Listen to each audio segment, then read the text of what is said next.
हिंदी। चुंबकीय सार का हृदय।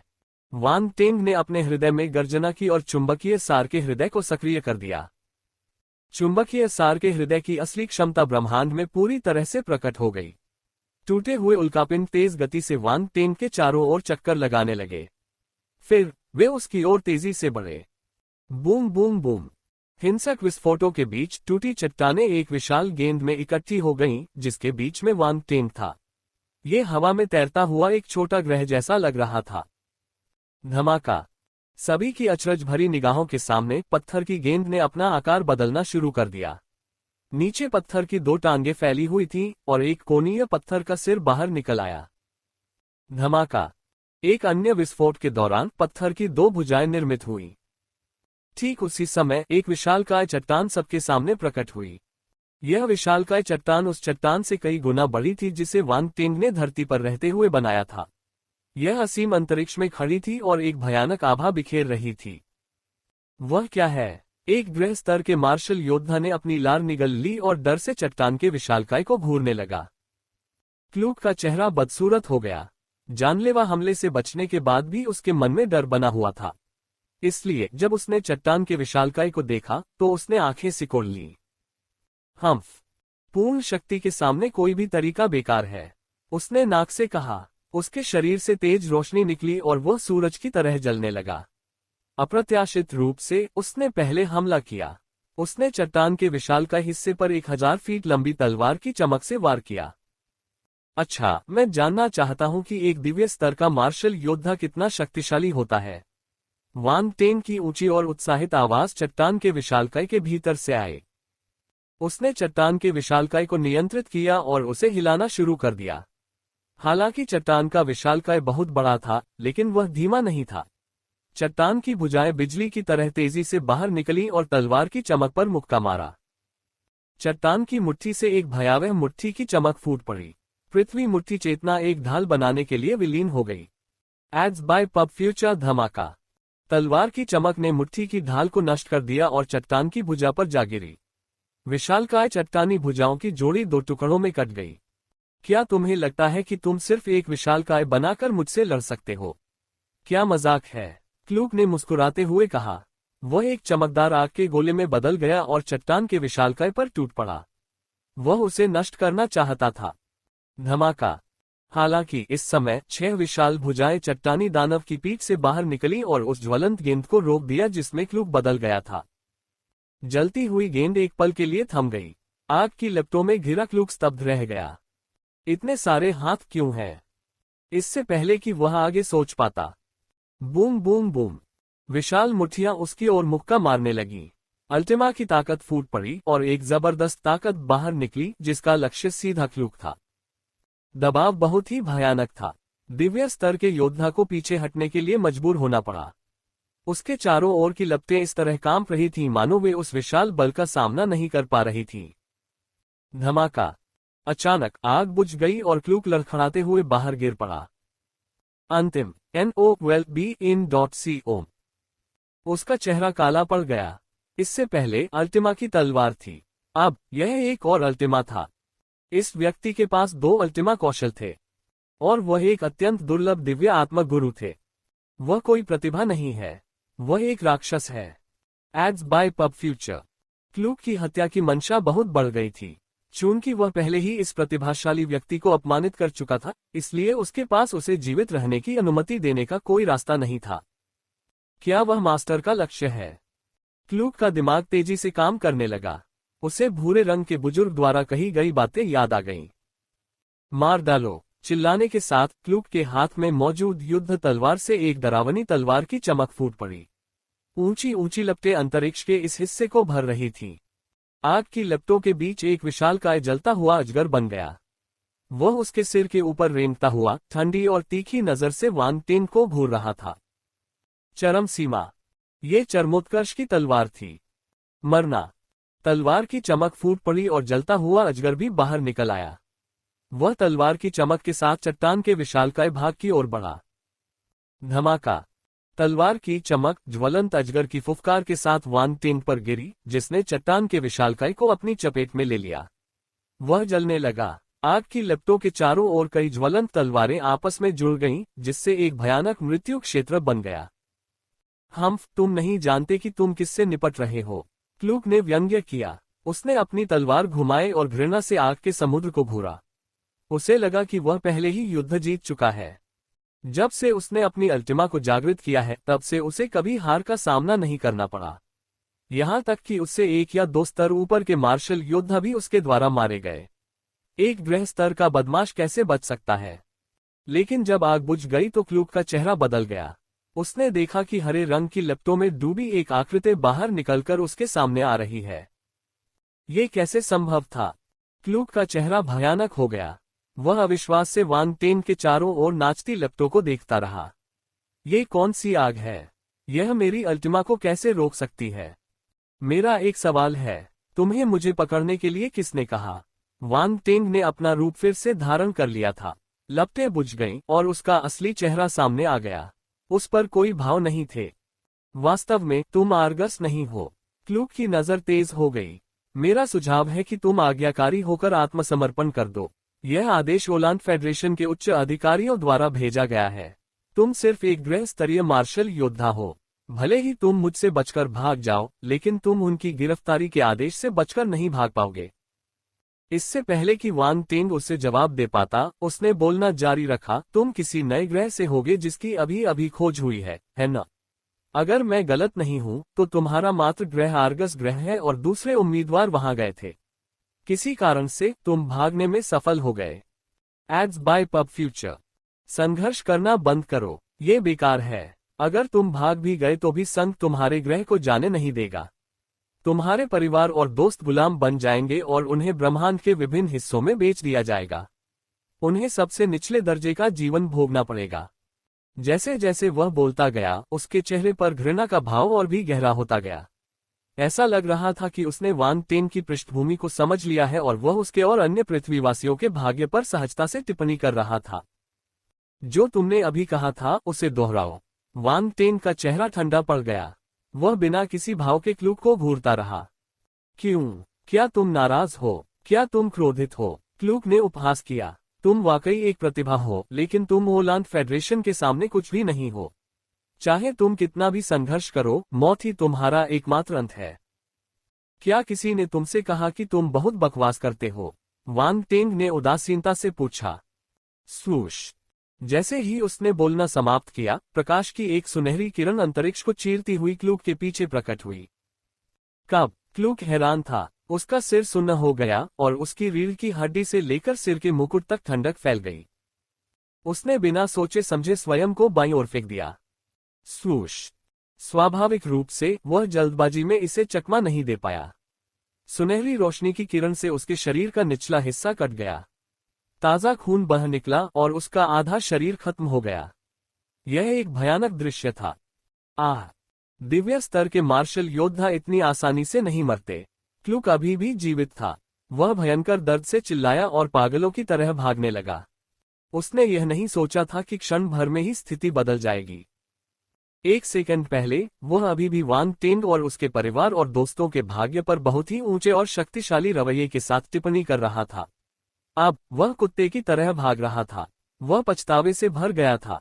उसे उससे बात करने में इतना समय नहीं लगाना चाहिए था। सबसे पहले उसने अपने शब्दों से वांग टेन के क्रोध को भड़काने की योजना बनाई ताकि वह अपनी लड़ाई की भावना खो दे और स्वेच्छा से आत्मसमर्पण कर दे। यह एकमात्र तरीका था जिससे वह सराहनीय सेवा कर सकता था और उच्च अधिकारियों का ध्यान अपनी ओर आकर्षित कर सकता था। आखिरकार एक जीवित कैदी का मूल्य एक मृत कैदी से अधिक था। फिर भी वांग टेन पर उसके शब्दों का कोई असर नहीं हुआ। उसने अपनी घातक चाल को अंतरिक्ष में छिपा लिया और जब उसने अपनी हिफाजत कमजोर की तो उसे मौत का झटका दे दिया। क्लूक ने वांग टेन को कमाका। वह वांग टेन के दिव्य आत्मा गुरु के हमलों के प्रति सतर्क रहा, लेकिन उसे उम्मीद नहीं थी कि इस व्यक्ति के पास अंतरिक्ष प्रतिभा भी होगी। यही कारण था कि वह चुपके से हमला करके उसे घायल करने में कामयाब रहा। इसके अलावा वांग टेन के पास गोल्डन क्रिसेंट ब्लेड था, जो एक शक्तिशाली आध्यात्मिक हथियार था। एक दिव्य चरण मार्शल योद्धा को मारना उसके लिए असंभव नहीं था। अब क्लूक के दिमाग में सिर्फ जिंदा रहना था। पदोन्नति पाना या सराहनीय सेवा देना अब उसके लिए महत्वपूर्ण नहीं था। वह बचने के लिए पूरी ताकत से भाग निकला। तुम भाग नहीं सकते, वान टेन की आवाज उसके पीछे से आई। डर के मारे उसकी आत्मा लगभग उसके शरीर से बाहर निकल गई। धत्तेरी की, ऐसा क्यों हुआ? क्लूक गुस्से में चिल्लाया। वह बहुत डर गया था। तुमने अपने अंत को छोड़कर सब कुछ भविष्यवाणी कर दी थी। मुझे तुम्हारे लिए बुरा लग रहा है। उसके पीछे एक शांत आवाज गूंजी। फिर क्लूक को बहुत दर्द हुआ और वह बेहोश हो गया। उसके शरीर को सुनहरी रोशनी की किरण ने टुकड़ों में काट दिया। क्रोध में उसके ताबूत से बाहर निकलना एक अच्छा काम। राउंड बॉल ने ये दृश्य देखा और उत्साह से ताली बजाई। उसके दो छोटे हाथ हवा में बेतहाशा लहरा रहे थे। उसे उम्मीद नहीं थी कि वान टेन 5वें स्तर के दिव्य चरण वाले मार्शल योद्धा को मारने में सक्षम होगा। आखिरकार वान टेन केवल दूसरे स्तर के ग्रह चरण पर था। भले ही किसी की आध्यात्मिक शक्ति ग्रह क्षेत्र के शिखर पर पहुंच गई हो, लेकिन 5वें स्तर के आकाशीय चरण को मारना इतना आसान नहीं था। ये बच्चा एक राक्षस है। राउंड बॉल की आंखें चमक उठी और वह बुदबुदाया। वान टेन जितना मजबूत होगा, वह भविष्य में उतना ही आगे बढ़ सकेगा। वह बहुत खुश था क्योंकि वह स्वाभाविक रूप से उसके साथ साथ बढ़ेगा। क्लूक को मारने के बाद सुनहरी रोशनी वापस गोल्डन क्रिसेंट ब्लेड में बदल गई और वान टेन के चारों ओर चक्कर लगाने लगी। उस पर खून की एक भी बूंद नहीं थी। कोई नहीं बता सकता था कि यह एक ऐसा हथियार था जिसने एक दिव्य मंच के मार्शल योद्धा को मार गिराया था। होलांड फेडरेशन के अन्य ग्रह स्तरीय मार्शल योद्धा सदमे से पीले पड़ गए और क्लूक की हत्या को देखकर बिना किसी हिचकिचाहट के बेड़े की ओर भाग गए। वे जानते थे कि अंतरिक्ष में उनके पास उससे बचने का कोई मौका नहीं था। उनके बचने का एकमात्र मौका बेड़ा था। ऐसे हथियार थे जो दिव्य स्तर के मार्शल योद्धाओं से मुकाबला कर सकते थे। भले ही वे वान टेन को मार न सकें, लेकिन वे खुद को बचाने के लिए उनका इस्तेमाल कर सकते थे। वान टेन के चेहरे पर ठंडक की एक झलक दिखाई दी। उसने अपनी बाहें अपनी पीठ के पीछे रखीं और गोल्डन क्रिसेंट ब्लेड प्रकाश की किरण में बदल गया और ग्रह मंच के मार्शल योद्धाओं की ओर बढ़ गया। आह आह, इसके बाद चीखें गूंजने लगीं। Ads by pub future. Golden crescent blade ने चारों ओर चक्कर लगाया और बाकी ग्रह स्तर के मार्शल योद्धाओं को मार डाला। एक भी नहीं बचा। ग्रहीय क्षेत्र के शिखर पर आध्यात्मिक शक्ति बहुत मजबूत थी। ग्रहीय चरण के मार्शल योद्धाओं को मारना उसके लिए बहुत आसान था। अगर क्लूक न होता तो वह ग्रहीय चरण के मार्शल योद्धाओं से पहले ही निपट चुका होता। होलांड फेडरेशन के सभी मार्शल योद्धा मर चुके थे। वान टेन ने एक लंबी सांस छोड़ी और उसका चेहरा थोड़ा पीला पड़ गया। क्लूक से निपटने में उसने बहुत ऊर्जा खर्च की थी। वह बस दिखावा करने की कोशिश कर रहा था ताकि दूसरों को यह न लगे कि उसके बचने की संभावना है। आखिरकार उनके बीच कुल 12 चरणों का अंतर था। बिना मारे गए सिर्फ अपनी साधना के साथ इतने लंबे समय तक उससे लड़ना पहले से ही एक उल्लेखनीय बात थी। ग्रह स्तर के मार्शल योद्धाओं की आध्यात्मिक शक्ति कम से कम शाही क्षेत्र तक पहुंच जाती और वे अपने शरीर के बाहर जीवित रह पाते। भले ही वे मर गए हों, आध्यात्मिक शरीर अस्थायी रूप से अस्तित्व में रहेगा। एक दिव्य स्तर के मार्शल योद्धा का तो जिक्र ही क्या। विवेक के कारण वान टेन ने अपनी आध्यात्मिक शक्ति का प्रयोग करके अपने आसपास किसी अन्य आध्यात्मिक शरीर की खोज की। निश्चित रूप से उसे 3 आध्यात्मिक शरीरों का आभास हुआ। वे पास के एक उल्कापिंड में छिपे हुए थे। अगर उसने अपने आसपास का नजारा न देखा होता तो उसे इसका एहसास नहीं होता। 3 आध्यात्मिक निकायों में से एक मजबूत था और ग्रहों के दायरे में पहुंच गया था। ये क्लूक का था। अन्य 2 कमजोर थे लेकिन शाही दायरे में पहुंच गए थे। वान टेन ने ठंडी मुस्कान दी। उसकी उंगली के एक झटके से 3 हरी लपटें निकली और उन 3 उल्कापिंडों पर गिरी जो आध्यात्मिक शरीरों को छिपा रहे थे। धमाका। लपटें बहुत तेज जल रही थीं और तीनों आध्यात्मिक शरीरों से चीखें निकलने लगीं। 2 आध्यात्मिक शरीर तुरंत ही लपटों में गायब हो गए। केवल ग्रहीय क्षेत्र का आध्यात्मिक शरीर उल्कापिंड से बाहर निकल गया। संघर्ष करते हुए वह आग की लपटों से जल रहा था। होलांड फेडरेशन आपको कभी माफ नहीं करेगा। जैसे ही उसने द्वेष के साथ शाप दिया, ग्रहीय क्षेत्र का आध्यात्मिक शरीर अंततः आग की लपटों से जल गया। वान टेन ने अपनी आग वापस खींच ली और शांत रहा। ऐसा नहीं लग रहा था कि उसने अभी अभी 3 लोगों को मारा है। Ads by pub future. अंतरिक्ष में विशेषता बुलबुले तैर रहे थे। उन्हें लेने के लिए वान टेन ने अपनी आध्यात्मिक शक्ति का प्रयोग किया और सभी गुण बुलबुले उठा लिए। Imperial real spirit 330। इंपीरियल क्षेत्र ज्ञानोदय 360। तारामंडल बल पृथ्वी तारांकन 3600। स्टार अर्थशास्त्र 650। Imperial real spirit 450। शाही क्षेत्र ज्ञानोदय 400। नक्षत्र बल धातु तारांकन 5000। स्टार मेटल शास्त्र 1000। Imperial real spirit 420। इंपीरियल क्षेत्र ज्ञानोदय 380 and OWellBein.c ओम। Ads by pub future. नक्षत्र बल लकड़ी तारांकन 5200। स्टार वुड स्क्रिप्चर तारांकन 1200। ग्रहीय क्षेत्र आत्मा 260। ग्रहीय क्षेत्र ज्ञानोदय 240।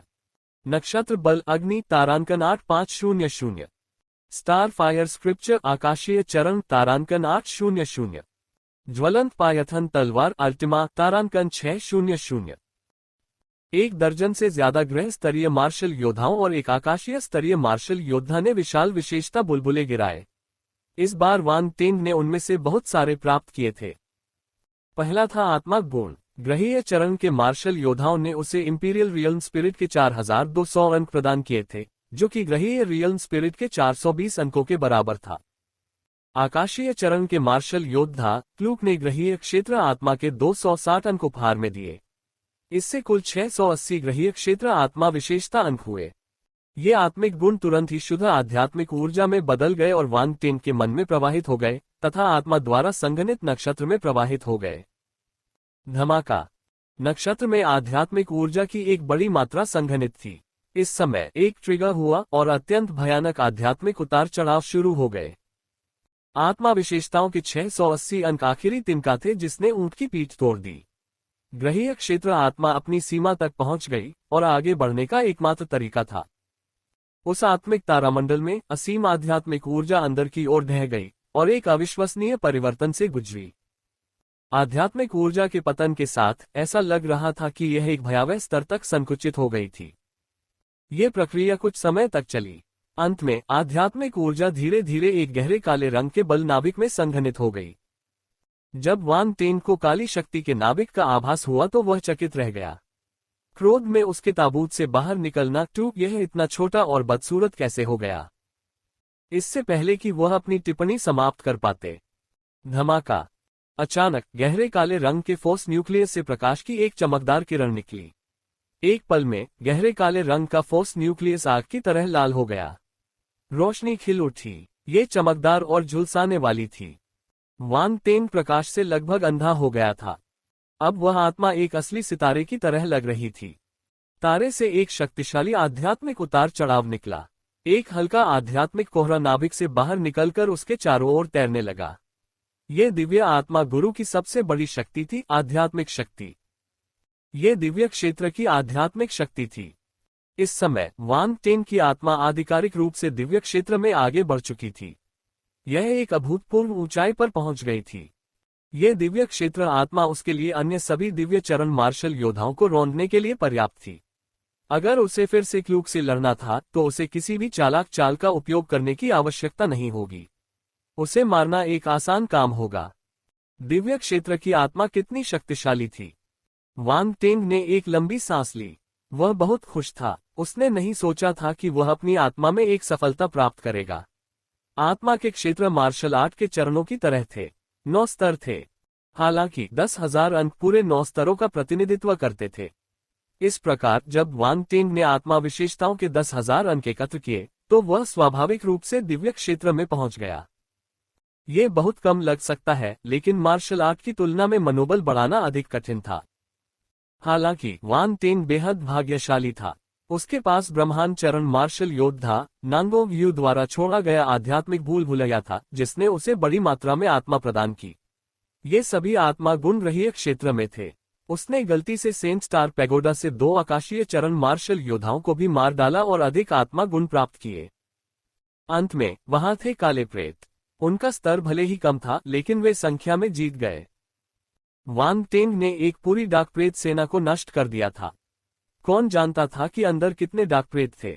उन्होंने उसे बहुत सारी आत्माएं दान कर दी। इन कुछ दौर की उपलब्धियों के बाद उसकी आत्मा ग्रहीय क्षेत्र के शिखर पर पहुंच गई। आज उसने चमत्कार कर दिखाया।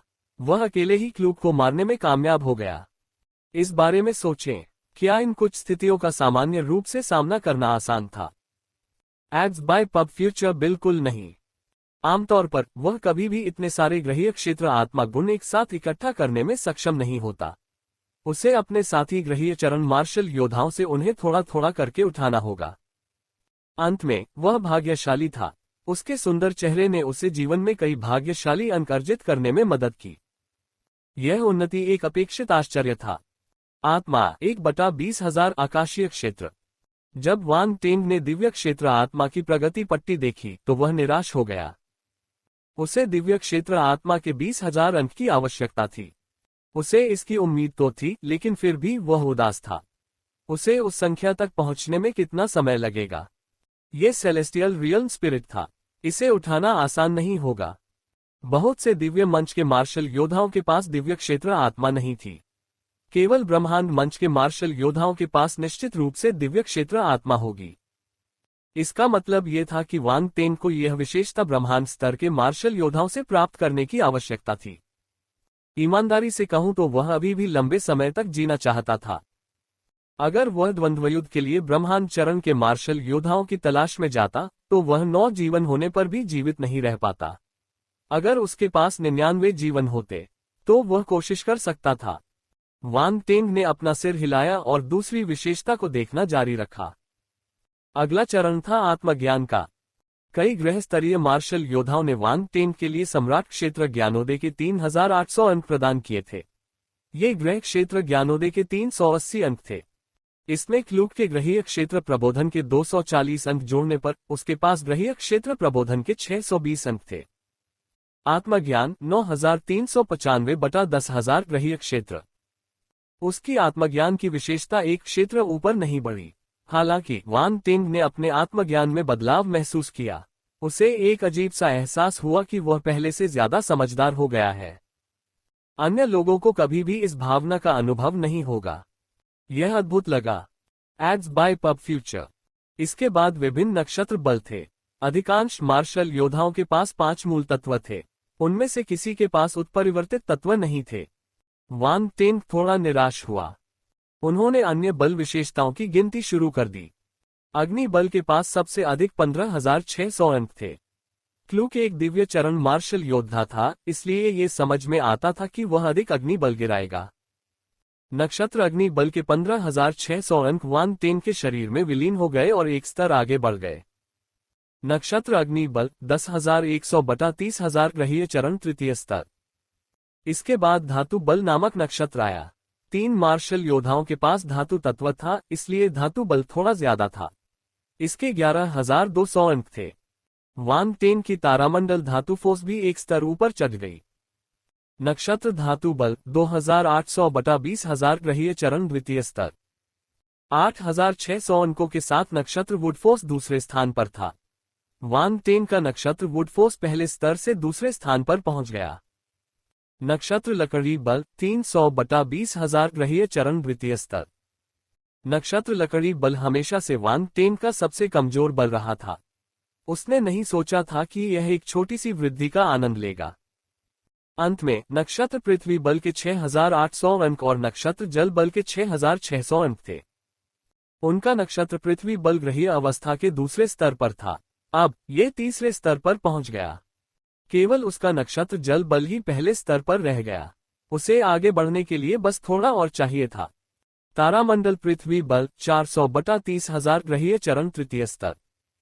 तारामंडल जल बल 9,150/10,000 ग्रहीय चरण प्रथम स्तर। NOWELLBEIN.com। वांग टेंग ने अपना सिर हिलाया। यह अफसोस की बात थी कि उनका नक्षत्र जल बल अगले स्तर तक आगे नहीं बढ़ पाया। उसे बस थोड़ी और जरूरत थी, लेकिन उसने अपनी खाली विशेषताओं का इस्तेमाल नहीं किया। उसने अगली बार जब वह नक्षत्र जल बल उठाएगा तब तक इंतजार करने का फैसला किया। वांग टेंग को भी यह जानकर आश्चर्य हुआ कि उसे कुछ शास्त्र प्राप्त हो गए हैं। स्टार अर्थशास्त्र 2300। Ads by pub future. Star wood scripture तारांकन 2100। स्टार वाटर शास्त्र 3000। स्टार मेटल स्क्रिप्चर तारांकन 2600। उसके पास पहले से ही ये शास्त्र थे। वह जानता था कि ये मूल तत्व तारा शास्त्र आम थे, लेकिन उसने नहीं सोचा था कि वे इतने आम होंगे। उसने अभी अभी पृथ्वी छोड़ी थी, कुछ यादृच्छिक ग्रहचरण मार्शल योद्धाओं को मारा था और ये शास्त्र पाए थे। ये और अधिक सामान्य कैसे हो सकता है, जैसा कि साधारण वस्तुओं से अपेक्षा की जाती है। वान टेंग ने खुद से ही बड़बड़ाया। उसने अपने गुण पैनल पर शास्त्रों की पंक्ति पर नजर डाली। उसने इन शास्त्रों को पहले ही पूर्ण अवस्था तक बढ़ा दिया था, इसलिए उनके दायरे में कोई बदलाव नहीं आया, भले ही उनमें और अंक जोड़ दिए गए हों। हालांकि उनके मन में कई यादें उभरी। इन 4 शास्त्रों के बारे में उनकी समझ एक नई ऊंचाई पर पहुंच गई, जो शास्त्रों की सीमा को पार कर गई। वान टेंग की आंखें चमक उठीं। उसे ज्ञान की प्राप्ति हो गई थी। 5 तत्वों के बीच प्रतिबंध और सुदृढ़ीकरण का संबंध इस बात से संबंधित प्रतीत होता था कि ये 5 तत्व किस तरह काम करते हैं और एक दूसरे के साथ कैसे बातचीत करते हैं। जैसे ही गुण बुलबुले इस शरीर में विलीन हो गए, स्फूर्तिदायक अनुभूति गायब हो गई। मुझे नहीं पता था कि अतिरिक्त विशेषताओं का इस तरह से उपयोग किया जा सकता है। क्या ये सादृश्य बनाने जैसा है? प्रश्नवाचक चिन्ह। वान टेंग ने खुद से सोचा। उसने आखिरी विशेषता बुलबुले पर नजर डाली। ये स्टार फायर स्क्रिप्चर आकाशीय मंच था। यह एक समान आकाशीय चरण सितारा अग्निशास्त्र था। पहले तो वान टेंग ने सोचा कि सभी 5 शास्त्र ग्रह स्तर के शास्त्र होंगे, लेकिन यह आकाशीय स्तर का तारा अग्निशास्त्र काफी अप्रत्याशित था। उसके बाद क्या होगा? स्वर्ग का चरण। वान टेंग की अभिव्यक्ति अजीब हो गई। अगर ऐसा था तो ये शास्त्र कोई साधारण शास्त्र नहीं था। यह एक प्रभावशाली शास्त्र होना चाहिए ताकि इसे उच्चतर स्तरों तक विस्तारित किया जा सके। एक सामान्य धर्मग्रंथ तो बस एक चरण पर ही रुक गया होता। दिव्य अवस्था के 800 अंक स्टार फायर शास्त्र ने वान टेंग के शरीर में प्रवेश किया। उसके गुण पैनल पर स्टार फायर शास्त्र बदल गया। स्टार फायर शास्त्र आकाशीय चरण 500/500 अच्छी तरह से वाकिफ। हालांकि यह एक दिव्य चरणीय शास्त्र था, लेकिन इसमें ग्रह चरणीय साधना पद्धतियां शामिल थीं जो अभी भी सिद्ध अवस्था में बनी हुई थीं। इस प्रकार वान टेंग की साधना प्रभावित नहीं हुई। आखिरी विशेषता बुलबुला अल्टिमा था। ये फ्लेमिंग पायथन तलवार थी। ये शक्तिशाली अग्नि तलवार कौशल था जिसे क्लूक ने तब निष्पादित किया था जब वे लड़ रहे थे। उसने अल्टिमा को भी प्रबुद्ध कर दिया था, इसलिए इसकी शक्ति आश्चर्यजनक थी। वान टेंग के लिए यह उनका तीसरा अल्टिमा था और यह एक अग्नि तत्व अल्टिमा भी था जो अपनी आक्रामक क्षमता के लिए जाना जाता था। वह बहुत खुश था। अल्टिमा को प्रबुद्ध करना बहुत कठिन था। केवल एक वास्तविक प्रतिभा ही ऐसा कर सकती थी। क्लूक भी एक प्रतिभा थी। हालांकि अगर उसे पता होता कि जिस अल्टिमा को पाने के लिए उसने इतनी मेहनत की थी, उसे वान टेंग ने इतनी आसानी से उठा लिया, तो वह गुस्से में अपने ताबूत से बाहर निकल सकता था। ये कैसी अवधारणा है? ज्वलंत पायथन तलवार अल्टिमा 500/500 दूसरा स्तर। नए जोड़े गए अल्टिमा को देखते हुए वान टेंग ने संतुष्टि के साथ सिर हिलाया। 600 विशेषता अंक फ्लेमिंग पायथन स्वॉर्ड अल्टिमा को दूसरे स्तर तक बढ़ाने के लिए पर्याप्त थे। इस समय तक सभी विशेषता बुलबुले एकत्र किए जा चुके थे। केवल थोड़ा समय बीता था। राउंड बॉल प्रकट नहीं हुआ, लेकिन उसकी हैरान करने वाली आवाज वान टेंग के दिमाग में गूंज रही थी। मुझे उम्मीद नहीं थी कि तुम वास्तव में एक दिव्य स्तर के मार्शल योद्धा को मार दोगे।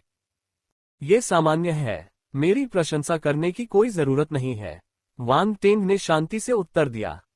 राउंड बॉल के पास कहने के लिए शब्द नहीं थे। क्या तुम इतनी मोटी चमड़ी नहीं रख सकते? नहीं, मैं नहीं हूं। मेरी त्वचा बहुत पतली है, वान टेंग ने हंसते हुए कहा। भागो। राउंड बॉल ने आंखें घुमाई। वान टेंग की बेशर्मी के कारण वह अपना आपा खो देगा। ये हो चुका था। हमें जाना चाहिए। वान टेंग ने मुस्कुराना बंद कर दिया। राउंड बॉल हैरान रह गया। उसे उम्मीद नहीं थी कि वान टेंग इतनी जल्दी बदल जाएगा। वह अभी भी मुस्कुरा रहा था, लेकिन अचानक वह गंभीर हो गया कि वह चौंक गया। क्या आप अभी भी ओलान फेडरेशन का युद्धक जहाज चाहते हैं? वान टेंग ने पूछा। पब फ्यूचर द्वारा विज्ञापन। चलो ऊपर जाकर देखते हैं। ग्रह स्तर का युद्धयान ज्यादा मूल्यवान नहीं है। इसके अलावा ओलान फेडरेशन का युद्धयान बेचना आसान नहीं होगा। हम केवल ये देख सकते हैं कि हम कोई भाग तोड़ सकते हैं या नहीं, राउंड बॉल ने उत्तर दिया। इसके बाद दोनों बुरी नियत से युद्धक जहाज पर आए। देखो, राउंड बॉल मुस्कुराया। एक बुद्धिमान जीवन रूप के रूप में इसने आसानी से युद्धयान के मुख्य नियंत्रण कक्ष को हैक कर लिया। क्या ये संभव है? वान टेंग ने पूछा। चिंता मत करो, इस युद्धक जहाज की बुद्धिमान प्रणाली सिर्फ एक बदमाश है। इसका स्तर मेरे से बहुत कम है। इससे निपटना बहुत आसान होगा, राउंड बॉल ने गर्व से कहा। निश्चित रूप से, बस एक पल में युद्ध यान का हैच खुल गया। वान टेंग अंदर गया और राउंड बॉल के मार्गदर्शन में मुख्य नियंत्रण कक्ष में आ गया। मुख्य नियंत्रण कक्ष बड़ा नहीं था और वान टेंग के QY-63 अंतरिक्ष यान से बहुत कमतर था। उसने एक सरसरी निगाह डाली और तुरंत ही उसकी दिलचस्पी खत्म हो गई। थोड़ी देर रुको, मैं रोबोट को उपयोगी भागों को अलग करने का आदेश दूंगा। फिर हम देखेंगे कि इस युद्धक जहाज में कुछ अच्छा है या नहीं, राउंड बॉल चलते हुए बोला। अचानक इंजीनियरिंग रोबोट युद्ध यान के निचले हिस्से से निकलकर अलग अलग हिस्सों में फैल गए। फिर वे राउंड बॉल के नियंत्रण में काम करने लगे। ये इंजीनियरिंग रोबोट मूल रूप से युद्धक विमानों पर थे। उनका स्तर उच्च नहीं था और उनकी बुद्धिमत्ता औसत थी, इसलिए उनकी लागत बहुत अधिक नहीं थी। हालांकि वे खुफिया तंत्र द्वारा सौंपे गए अपने कार्यों को करने में मेहनती थे। वे उपलब्ध सबसे सस्ते श्रम थे। अरे, मुझे कुछ अच्छा मिला, राउंड बॉल ने अचानक आश्चर्य से कहा। तुम्हें क्या मिला? वान टेंग दंग रह गया और उसने पूछा। सेलेस्टाइट्स, राउंड बॉल ने कहा। पब फ्यूचर द्वारा विज्ञापन। सेलेस्टाइट्स, वान टेंग को लगा कि यह नाम कुछ हद तक जाना पहचाना है। राउंड बॉल ने बताया, ये हवा से चलने वाला एक दुर्लभ अयस्क है। ग्रेट कियान साम्राज्य में इसका 1 टन 10 GQC में बेचा जा सकता है। केवल 10 GQC में 1 टन। वान टेंग ने राउंड बॉल को अवाक होकर देखा। उसे लगा कि यह राय का पहाड़ बना रहा है। केवल, राउंड बॉल ने वान टेंग को घूरते हुए कहा। क्या तुम जानते भी हो कि 10 GQC का क्या मतलब है? महान कियान साम्राज्य एक उच्च स्तरीय सभ्यता है। एक महान कियान साम्राज्य का सिक्का एक मध्यम स्तरीय सभ्यता की मुद्रा की 1000 इकाइयों के बराबर है, और एक मध्यम स्तरीय सभ्यता की मुद्रा की 1 इकाई एक निम्न स्तरीय सभ्यता की मुद्रा की 1000 इकाइयों के बराबर है। वान टेंग की आंखें चौड़ी हो गईं जब उन्होंने बीच में टोका, इसका मतलब है 1 GQC 1 मिलियन ओलांड फेडरेशन की मुद्रा के बराबर है। अब तुम्हें पता चल गया। राउंड बॉल ने अपनी बाहें लपेट ली और हंसा। फक, वान टेंग ने श्राप दिया। यद्यपि वह जानता था कि सभ्यता के 3 विभिन्न स्तरों के बीच का अंतर बहुत बड़ा है, परंतु उसने यह अपेक्षा नहीं की थी कि यह इतना बड़ा होगा। उच्च स्तरीय सभ्यता की मुद्रा की 1 इकाई निम्न स्तरीय सभ्यता की मुद्रा की 10 लाख इकाइयों के बराबर थी। ये कैसी अवधारणा थी? उस समय वान टेंग को अचानक याद आया कि जब वह अपने पहले सैन्य मिशन पर गया था, तो उसने अंधेरे प्रेत के सैन्य शिविर से बहुत सारे सेलेस्टाइट प्राप्त किए थे। हालांकि बुरी बात यह थी कि उसने उनमें से ज्यादातर को बेच दिया था और अपने लिए सिर्फ थोड़ा सा बचा था। आखिरकार वे अयस्क उसके लिए उपयोगी नहीं थे और उस समय उन्हें पैसे के बदले में देना बेहतर था। और उसने उन सेलेस्टाइट्स को पृथ्वी के कुछ अरब सिक्कों के बदले बेच दिया। यह ओलांड फेडरेशन की मुद्रा के लिए भी पर्याप्त नहीं था। अब जब उसने इस बारे में सोचा तो वह आग बबूला हो गया। क्या हुआ? राउंड बॉल कुछ कदम पीछे हटने से खुद को रोक नहीं सका। जब उसने उसके चेहरे पर डरावनी झलक देखी तो उसने सावधानी से पूछा। मैंने अनगिनत अरबों डॉलर खो दिए हैं। वान टेंग मुड़ा और चला गया। नहीं, मुझे धरती पर वापस लौटना है। राउंड बॉल थोड़ा स्तब्ध रह गया और उसे घबराहट में वापस पकड़ लिया। तुम क्या कर रहे हो? तुम आखिरकार बाहर आ गए और अब तुम वापस जाना चाहते हो? तुम पागल हो गए हो? तुम समझ नहीं रहे हो। वान टेंग को अवसाद में खून की उल्टी आने लगी। क्या हो रहा है? मुझे बताओ और मैं देखूंगा कि हम क्या कर सकते हैं। राउंड बॉल असहाय था। कभी कभी उससे लगता था कि वान टेंग बहुत परिपक्व था, 20 साल के युवा के विपरीत। कभी कभी वो बचकाना था और एक बड़े बच्चे की तरह था जो दूसरों को अवाक कर देता था। और वान टेंग ने ये कहा। राउंड बॉल भी ये सुनकर अवाक रह गया और विलाप करता रहा। क्या बर्बादी है, क्या बर्बादी है। हाँ, तुम भी ऐसा ही सोचोगे। अगर मैं उन सेलेस्टाइट्स को लेने वापस गया तो मुझे करोड़ों सिक्के खर्च करने पड़ेंगे। मुझे कोई नुकसान नहीं होगा। वान टेंग ने अपनी गणना की। वह जानता था कि अगर वह महान कियान साम्राज्य में जा रहा है तो उसे निश्चित रूप से पैसे की जरूरत होगी। अब वह सिर्फ एक गरीब आदमी था। वान टेंग एक देहाती व्यक्ति की तरह था जो अपनी जेब में $1000 लेकर चलता था। हालांकि उसने घाटियों में काफी पैसे कमाए थे, लेकिन ये बड़े शहर में एक अच्छे खाने के लिए भी पर्याप्त नहीं था। उनके जैसा कोई व्यक्ति जो पृथ्वी पर धनवान रहने का आदी हो, वह गरीब होकर नहीं रह सकता। हालांकि राउंड बॉल को उस पर दया आ रही थी, फिर भी उसने उसे रोका और जल्दी से कहा, हमारे पास अब बर्बाद करने के लिए कोई समय नहीं है। ओरलैंड फेडरेशन के लोग जल्द ही आएंगे। हालांकि ऐसा लगता है कि पृथ्वी के पास अब बहुत सारे खजाने हैं। सबसे महत्वपूर्ण बात यह है कि पृथ्वी पर नियंत्रण हासिल करना ताकि आप भविष्य में इसका विकास कर सकें। पैसे के मामले में समझदार और पाउंड के मामले में मूर्ख मत बनो। वान टेंग बेवकूफ नहीं था। वह तुरंत समझ गया और सिर हिलाया। तुम सही हो, मैं अपनी प्राथमिकताएं लगभग गलत कर बैठा। चलो पहले पृथ्वी पर स्वायत्त नियंत्रण प्राप्त करें। ये सही है। राउंड बॉल ने राहत की सांस ली। मेरे पास आपके लिए एक और अच्छी खबर है। कौन सा शुभ समाचार है? राउंड बॉल ने रहस्यमय तरीके से कहा, मुझे बैटलक्राफ्ट के डेटाबेस से सेलेस्टाइट्स का स्रोत मिला। जो भी आएगा मैं उसे मार डालूंगा। क्या? वान टेन चौंक गया। कहा, एक ऐसे ग्रह पर जहां जीवन के कोई संकेत नहीं है। निर्देशांक डेटाबेस में है, राउंड बॉल ने हंसते हुए कहा। इसकी गणना के आधार पर इस पर कम से कम 30,000 टन सेलेस्टाइट है। 30,000 टन सेलेस्टाइट का मतलब 300,000 GQC है। वान टेन की आंखें चमक उठीं। तीसरी पीढ़ी के धनी व्यक्ति होने के कारण वह काफी समय से धन को लेकर इतने उत्साहित नहीं थे। यह आसान नहीं था। वह जीवित रहने के लिए ऐसा कर रहा था। इस बेड़े के कमांडर को बहुत बहुत धन्यवाद। यह विशाल सेलेस्टाइट खदान 300 बिलियन OFC की है। वह शायद इसे निजी तौर पर अपने कब्जे में लेना चाहता था, इसलिए उसने इसकी रिपोर्ट नहीं की और यह हमारे हाथों में आ गई। राउंड बॉल ने खुशी से कहा, यह 300 बिलियन OFC है। मैं इसकी रिपोर्ट भी नहीं करूंगा। वान टेंग ने अपना सिर हिलाया और दुख जताया। उसने गहरी सांस ली। इंसान ऐसे ही होते हैं। राउंड बॉल भावुक लग रहा था। क्या हम पहले खदान पर एक नजर डालें? वान टेंग ने पूछा। कोई जल्दी नहीं है। ग्रह की खोज नहीं हुई है, इसलिए हमें पहले ग्रेट कियान साम्राज्य की ओर बढ़ना चाहिए।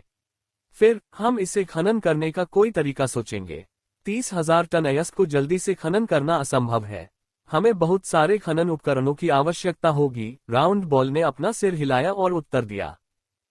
ठीक है, चलो पहले चलें, वान टेंग ने असहाय होकर कहा। हाँ, युद्धयान को नष्ट कर दिया गया है।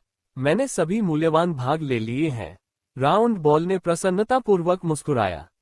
चलो चलें। वान टेंग ने सिर हिलाया और युद्धयान छोड़ने के लिए तैयार हो गया।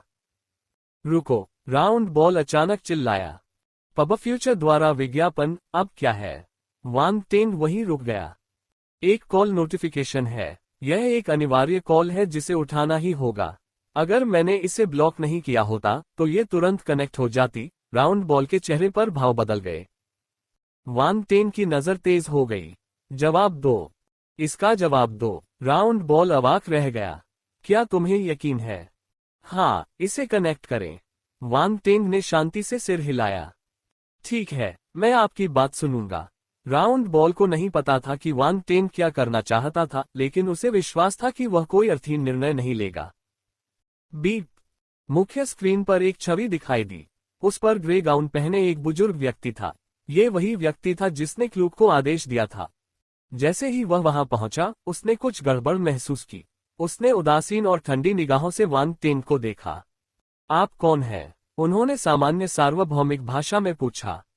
मुझे अपना परिचय देने दो। मैं पृथ्वी से वान टेंग हूं। वान टेंग ने शांतचित्त होकर मुस्कुराते हुए उसे उत्तर दिया। पृथ्वी। बुजुर्ग समझ गया कि उसका क्या मतलब था। तुम वही व्यक्ति हो जो परीक्षण ग्रह से बचकर आया था। परीक्षण ग्रह? क्या इसे आप मेरा मातृ ग्रह कहते हैं? वान टेंग की नजरें ठंडी हो गईं और उसने उपहास किया। ग्रे रंग के कपड़े पहने बुजुर्ग ने वान टेंग की आंखों में ठंडक की चमक नहीं देखी। उसने अहंकार से पूछा जैसे वह वान टेंग का वरिष्ठ हो। क्लूक कहाँ है? मृत। तुमने उसे मार डाला। बुजुर्ग का चेहरा गंभीर हो गया। उसके शरीर से एक भयानक आभा निकल रही थी। हालांकि वह स्क्रीन पर सिर्फ एक छवि थी, फिर भी आभा ने वान टेंग को सीधे मारा। हम्फ। वान टेंग ने नाक सिकोड़ी। उसकी चेतना में आत्मा का समूह गर्म होने लगा। एक भयंकर आध्यात्मिक उतार चढ़ाव उसके शरीर से बाहर निकला और भूरे रंग के बुजुर्ग की आभा से टकराया। धमाका। दोनों सेनाएं मध्य हवा में टकराईं और पलक झपकते ही गायब हो गईं। वान टेंग अपनी मूल स्थिति में स्थिर खड़ा था, हालांकि वह अधिक गंभीर हो गया था। ब्रह्मांड चरण मार्शल योद्धा। बुजुर्ग की आभा के आधार पर वह निश्चित रूप से एक दिव्य स्तर का मार्शल योद्धा नहीं था, वह ब्रह्मांड के स्तर पर था। वांग टेंग बड़ी मुश्किल से इस टकराव का सामना करने में कामयाब रहा, क्योंकि उसकी आत्मा अभी अभी दिव्य क्षेत्र में आगे बढ़ी थी और बुजुर्ग व्यक्ति यहाँ व्यक्तिगत रूप से मौजूद नहीं थे। फिर भी वह पीछे नहीं हटा, वह भावशून्य और शांत रहा। भले ही उसका प्रतिद्वंद्वी कोई ब्रह्मांड मंच का मार्शल योद्धा ही क्यों न हो, वह स्क्रीन के माध्यम से चढ़कर उसे पकड़ नहीं सकता था। डरने की कोई बात नहीं थी। कोई आश्चर्य नहीं कि मां दयुवान और निंग होंगलान की मृत्यु वहीं हुई। मैंने नहीं सोचा था कि तुम जैसी कोई असामान्यता परीक्षण ग्रह पर दिखाई देगी। बुजुर्ग की अभिव्यक्ति गंभीर हो गई और वह वांग टेंग को घूरता रहा। वांग टेंग ने इससे इनकार नहीं किया। आप ओलांद फेडरेशन को नहीं छोड़ पाएंगे। बुजुर्ग ने वांग टेंग की अभिव्यक्ति देखी और समझ गए कि मां दयुवान और निंग होंगलान की मौत का उससे कुछ लेना देना होना चाहिए। मैं तुम्हारा स्वागत करता हूं। वांग टेंग का चेहरा शांत था, लेकिन उसके शरीर से एक शक्तिशाली हत्या का इरादा निकल रहा था। जो भी आएगा मैं उसे मार डालूंगा। तुम्हारी हिम्मत कैसे हुई? बुजुर्ग का चेहरा भयानक हो गया। जब से वह ब्रह्मांड मंच का मार्शल योद्धा बना है, तब से किसी ने उससे इस तरह बात नहीं की थी। फिर भी परीक्षण ग्रह से इस मार्शल योद्धा ने उसका खंडन करने की हिम्मत की। वह जीने से थक गया होगा। आप भड़कना जारी रख सकते हैं। अलविदा। वांग टेंग ने राउंड बॉल से कॉल समाप्त करने के लिए कहा। पब फ्यूचर द्वारा विज्ञापन। बुजुर्ग अभी भी बोलना चाहते थे, लेकिन स्क्रीन पहले ही काली हो चुकी थी। बेवकूफ बूढ़ा आदमी, वांग टेंग ने शाप दिया। वांग टेंग, क्या ब्रह्मांड मंच के मार्शल योद्धा को अपमानित करना वास्तव में ठीक है? राउंड बॉल ने एक अजीब अभिव्यक्ति के साथ पूछा। वांग टेंग ने कॉल कनेक्ट करने के लिए कहा था, क्योंकि वह दूसरे पक्ष को भड़काना चाहता था। यह अप्रत्याशित था। मैंने पहले ही उसे नाराज कर दिया है। मुझे इसकी चिंता क्यों करनी चाहिए? वांग टेंग ने बेपरवाही से जवाब दिया। अब और अधिक मार्शल योद्धा हमारा पीछा करेंगे, राउंड बॉल ने असहाय होकर कहा। यह अच्छी बात है। मेरा लक्ष्य उसका सारा ध्यान हमारी ओर आकर्षित करना है। उसके शब्दों में कोई अर्थ छिपा हुआ लग रहा था। मैं समझ गया। राउंड बॉल को ज्ञान हो गया। चलो चलें। वांग टेंग ने बिना किसी हिचकिचाहट के पलटकर युद्धयान से बाहर निकल गया।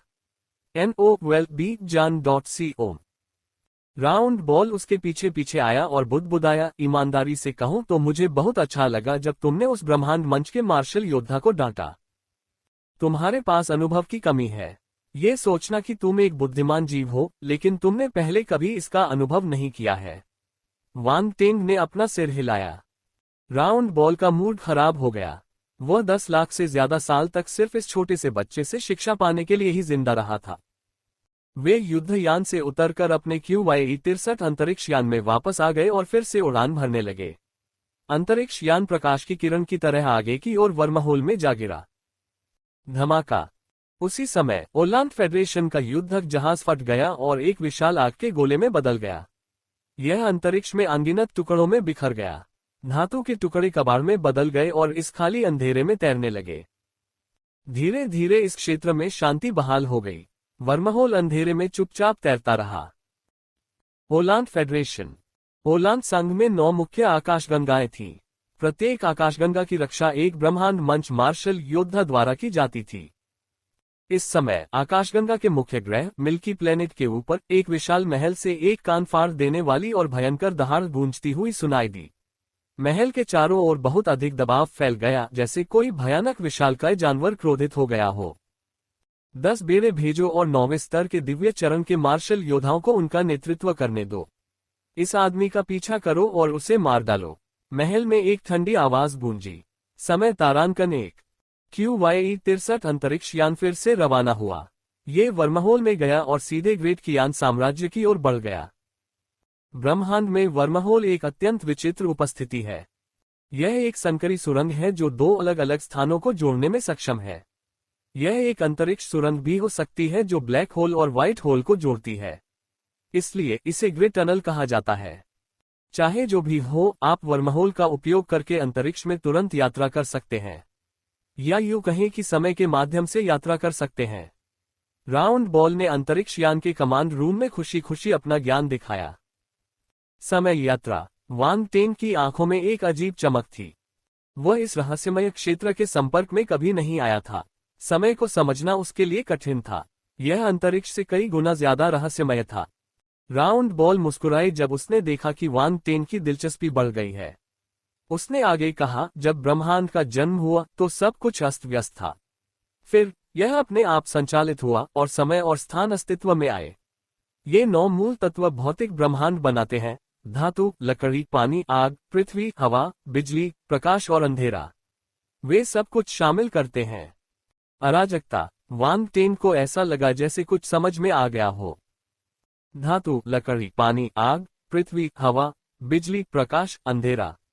उसके पास सब कुछ था। उनमें अंतरिक्ष संबंधी प्रतिभा भी थी। आपको अपनी किस्मत पर भरोसा करना चाहिए क्योंकि आपके पास स्पेस टैलेंट है। ये पहले से ही बहुत प्रभावशाली है। लेकिन अगर आप समय का टैलेंट चाहते हैं तो मेरे पास आपके लिए सिर्फ एक शब्द है: मुश्किल। बहुत कठिन। एड्स बाय पेप फ्यूचर, लगभग असंभव। गोल बॉल गंभीर हो गया।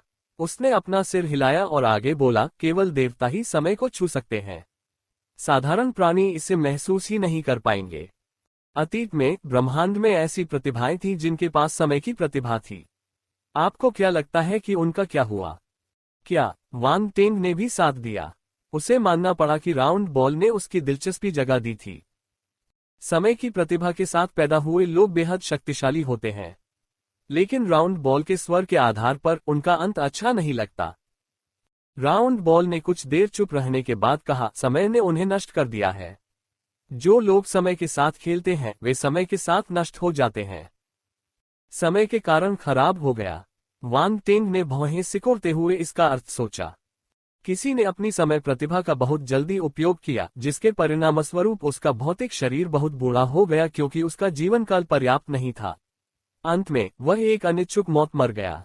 दूसरों ने अपने पूर्ववर्तियों से सबक लिया और जीवन के शुरुआती चरण में अपनी नींव बनाने पर ध्यान केंद्रित किया।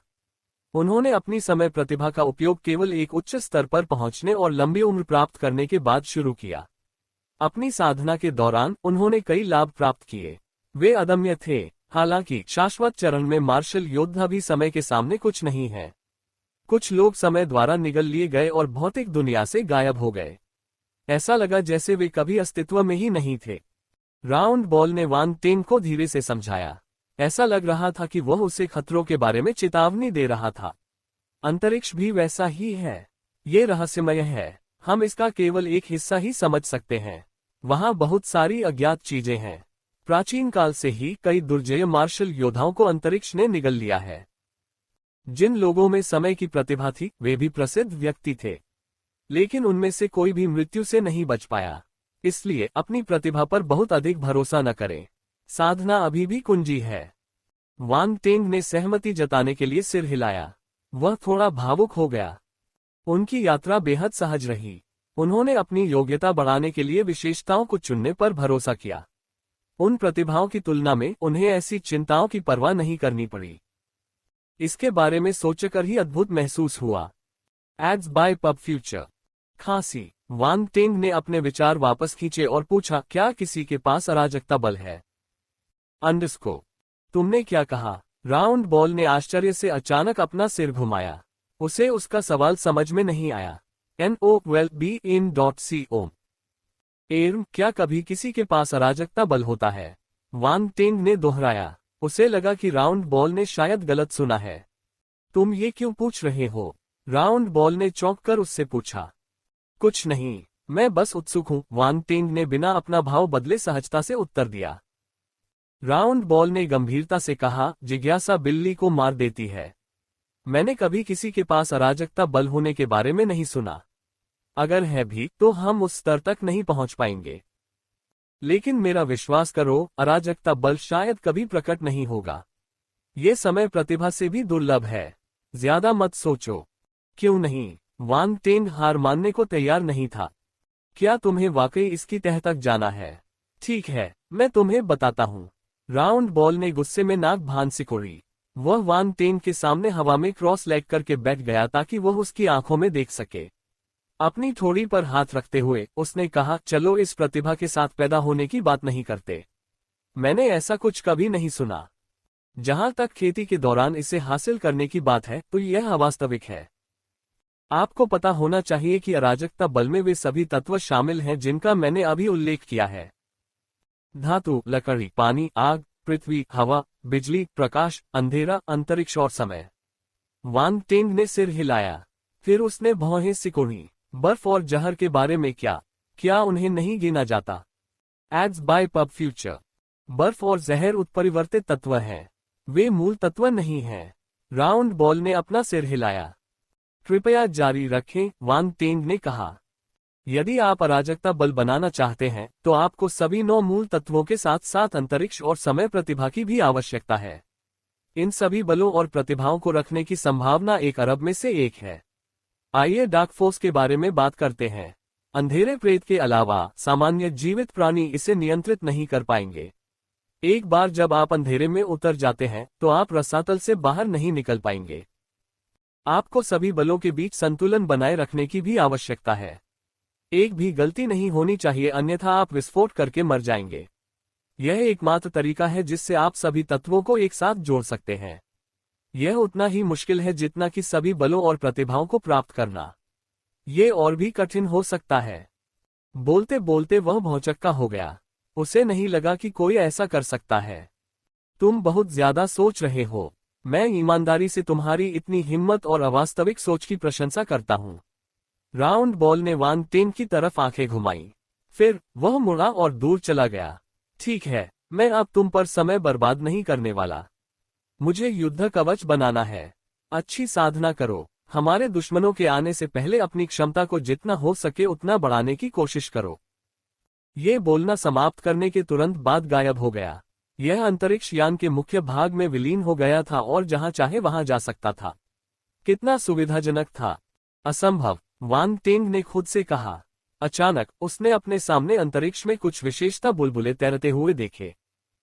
उसने उन्हें घूरकर देखा और तुरंत अपनी आध्यात्मिक शक्ति छोड़ दी, जिससे गुण बुलबुले ऊपर आ गए। समय तारांकन 1, समय तारांकन 1, समय तारांकन 1। कुल मिलाकर केवल 3 बुलबुले और 3 विशेषता बिंदु थे। हालांकि वान टेंग ने फिर भी आश्चर्य से अपनी आंखें चौड़ी कर लीं। उसकी आंखें लगभग अपनी कोठरियों से बाहर निकल आईं। वह स्तब्ध था। समय विशेषता। ये समय की वह विशेषता थी जिसके बारे में राउंड बॉल ने कहा था कि यह अंतरिक्ष से भी अधिक रहस्यमय है। समय। वान टेंग एक ऐसे क्षेत्र में प्रवेश करने में सफल हो गया जो आम लोगों के लिए वर्जित था। और यह एक अप्रत्याशित मुठभेड़ थी जो उसे खुद को तैयार करने का मौका भी नहीं दे रही थी। समय के 3 बिंदु गुण बहुत छोटे थे, लेकिन वे उसके लिए बहुत मायने रखते थे। उन्होंने उसे समय की प्रतिभा रखने की अनुमति दी। जैसे ही गुण उसके शरीर में प्रवेश करते हैं, एक अप्रत्याशित परिवर्तन होता है। ऐसा लगता है कि एक रहस्यमय शक्ति उसके अंदर प्रवेश कर गई है और उसे बदल रही है।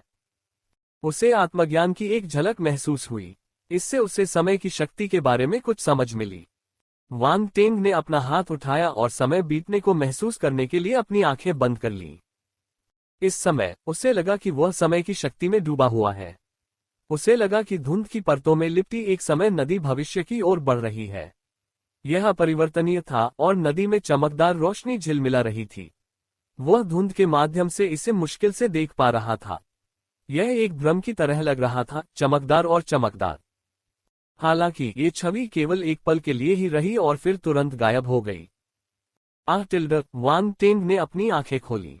एक रहस्यमय चमक थी। उसने एक लंबी आह भरी और वह चमक चली गई।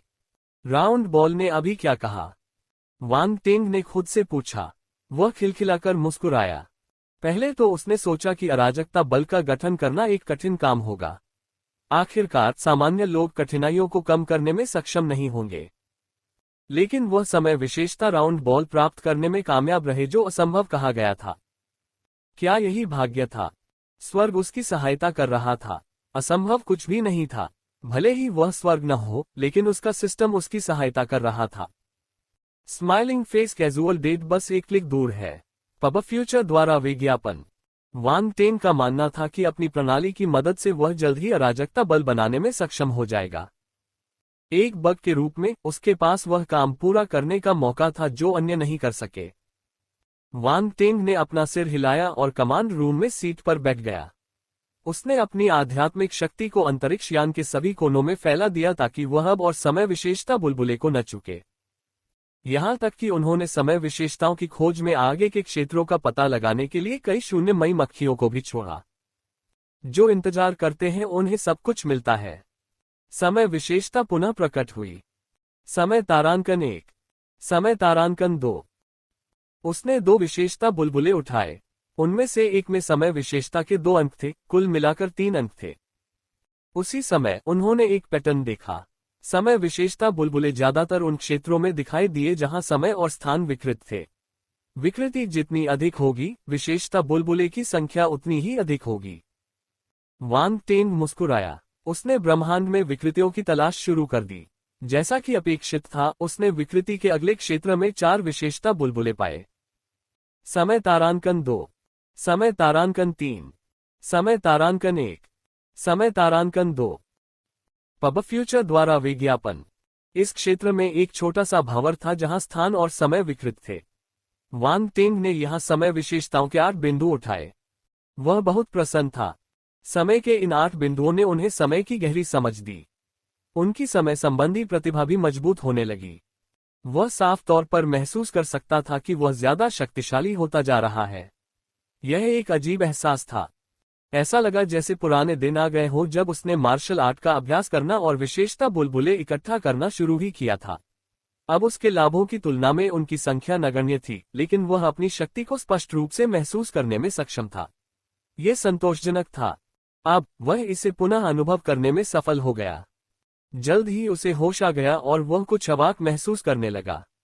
उसे सिंगल डिजिट एट्रीब्यूट पॉइंट पाकर बहुत खुशी हुई थी। ऐसा काफी समय हो गया था। उसे समझ नहीं आ रहा था कि उसे खुश होना चाहिए या कमजोर मानसिक संतुलन के लिए खुद को दोषी मानना चाहिए। मुझे राउंड बॉल पर एक नजर डालनी चाहिए। शायद इसने कवच बनाना शुरू कर दिया है। वांग टेंग उठकर लोहारी स्टूडियो में चला गया। उनकी आध्यात्मिक शक्ति बाहर काल के गुणों की खोज करती रही। यह आवश्यक था। लोहारी स्टूडियो में राउंड बॉल ने पहले ही फोजिंग शुरू कर दी थी। हथौड़ों की आवाजें लगातार सुनाई दे रही थीं, लेकिन वे केवल तभी सुनाई दे रही थी जब दरवाजा खुला था। कमरा ध्वनिरोधी था। वांग टेंग को इस माहौल की आदत थी। ध्यान रहे, वो एक मास्टर स्तर का लोहार था। उसने सभी तरह के लोहार स्टूडियो देखे थे। जब वह लोहारी स्टूडियो में दाखिल हुआ तो उसे यह जानकर आश्चर्य हुआ कि उसने ऐसा कुछ पहले कभी नहीं देखा था। ओ, राउंड बॉल अपनी छाती के सामने अपनी बाहें क्रॉस करके हवा में तैर रहा था। वह गंभीर मुद्रा में था। 2 बड़े बैंगनी लोहे के हथौड़े धातु के एक काले टुकड़े पर हिंसक तरीके से प्रहार कर रहे थे। दोनों बड़े हथौड़े एक के बाद एक गिरते गए, जैसे 2 साथी हों जिनके बीच बहुत अच्छी केमिस्ट्री हो। उनका सहयोग प्रभावशाली था। राउंड बॉल एक दुष्ट माता पिता की तरह लग रहा था जो अपने बच्चों के होमवर्क पर नजर रख रहा था। NOWELLBEIN.CO पब फ्यूचर द्वारा विज्ञापन। वांग टेंग ने जब ये दृश्य देखा तो बेकाबू होकर अपनी थोड़ी को छुआ। उपकरणों को नियंत्रित करने के लिए आध्यात्मिक गति का उपयोग करना एक अच्छा विचार लगता है। यदि आप ऐसा करना चाहते हैं तो आपको अपने आध्यात्मिक किनेसिस नियंत्रण कौशल के लिए छोटे उपलब्धि स्तर तक पहुंचने की आवश्यकता है। राउंड बॉल ने उसकी ओर देखा और कहा, क्या इस कौशल में निपुणता प्राप्त करना कठिन है? वांग टेंग ने पूछा। कई दिनों तक राउंड बॉल के साथ बातचीत करने के बाद उसे पता चला कि उसमें आत्मा है, इसलिए उसे आश्चर्य नहीं हुआ। जैसे ही वह स्मिथरी स्टूडियो में गया, उसने अपने चेहरे पर गर्मी की लहर महसूस की।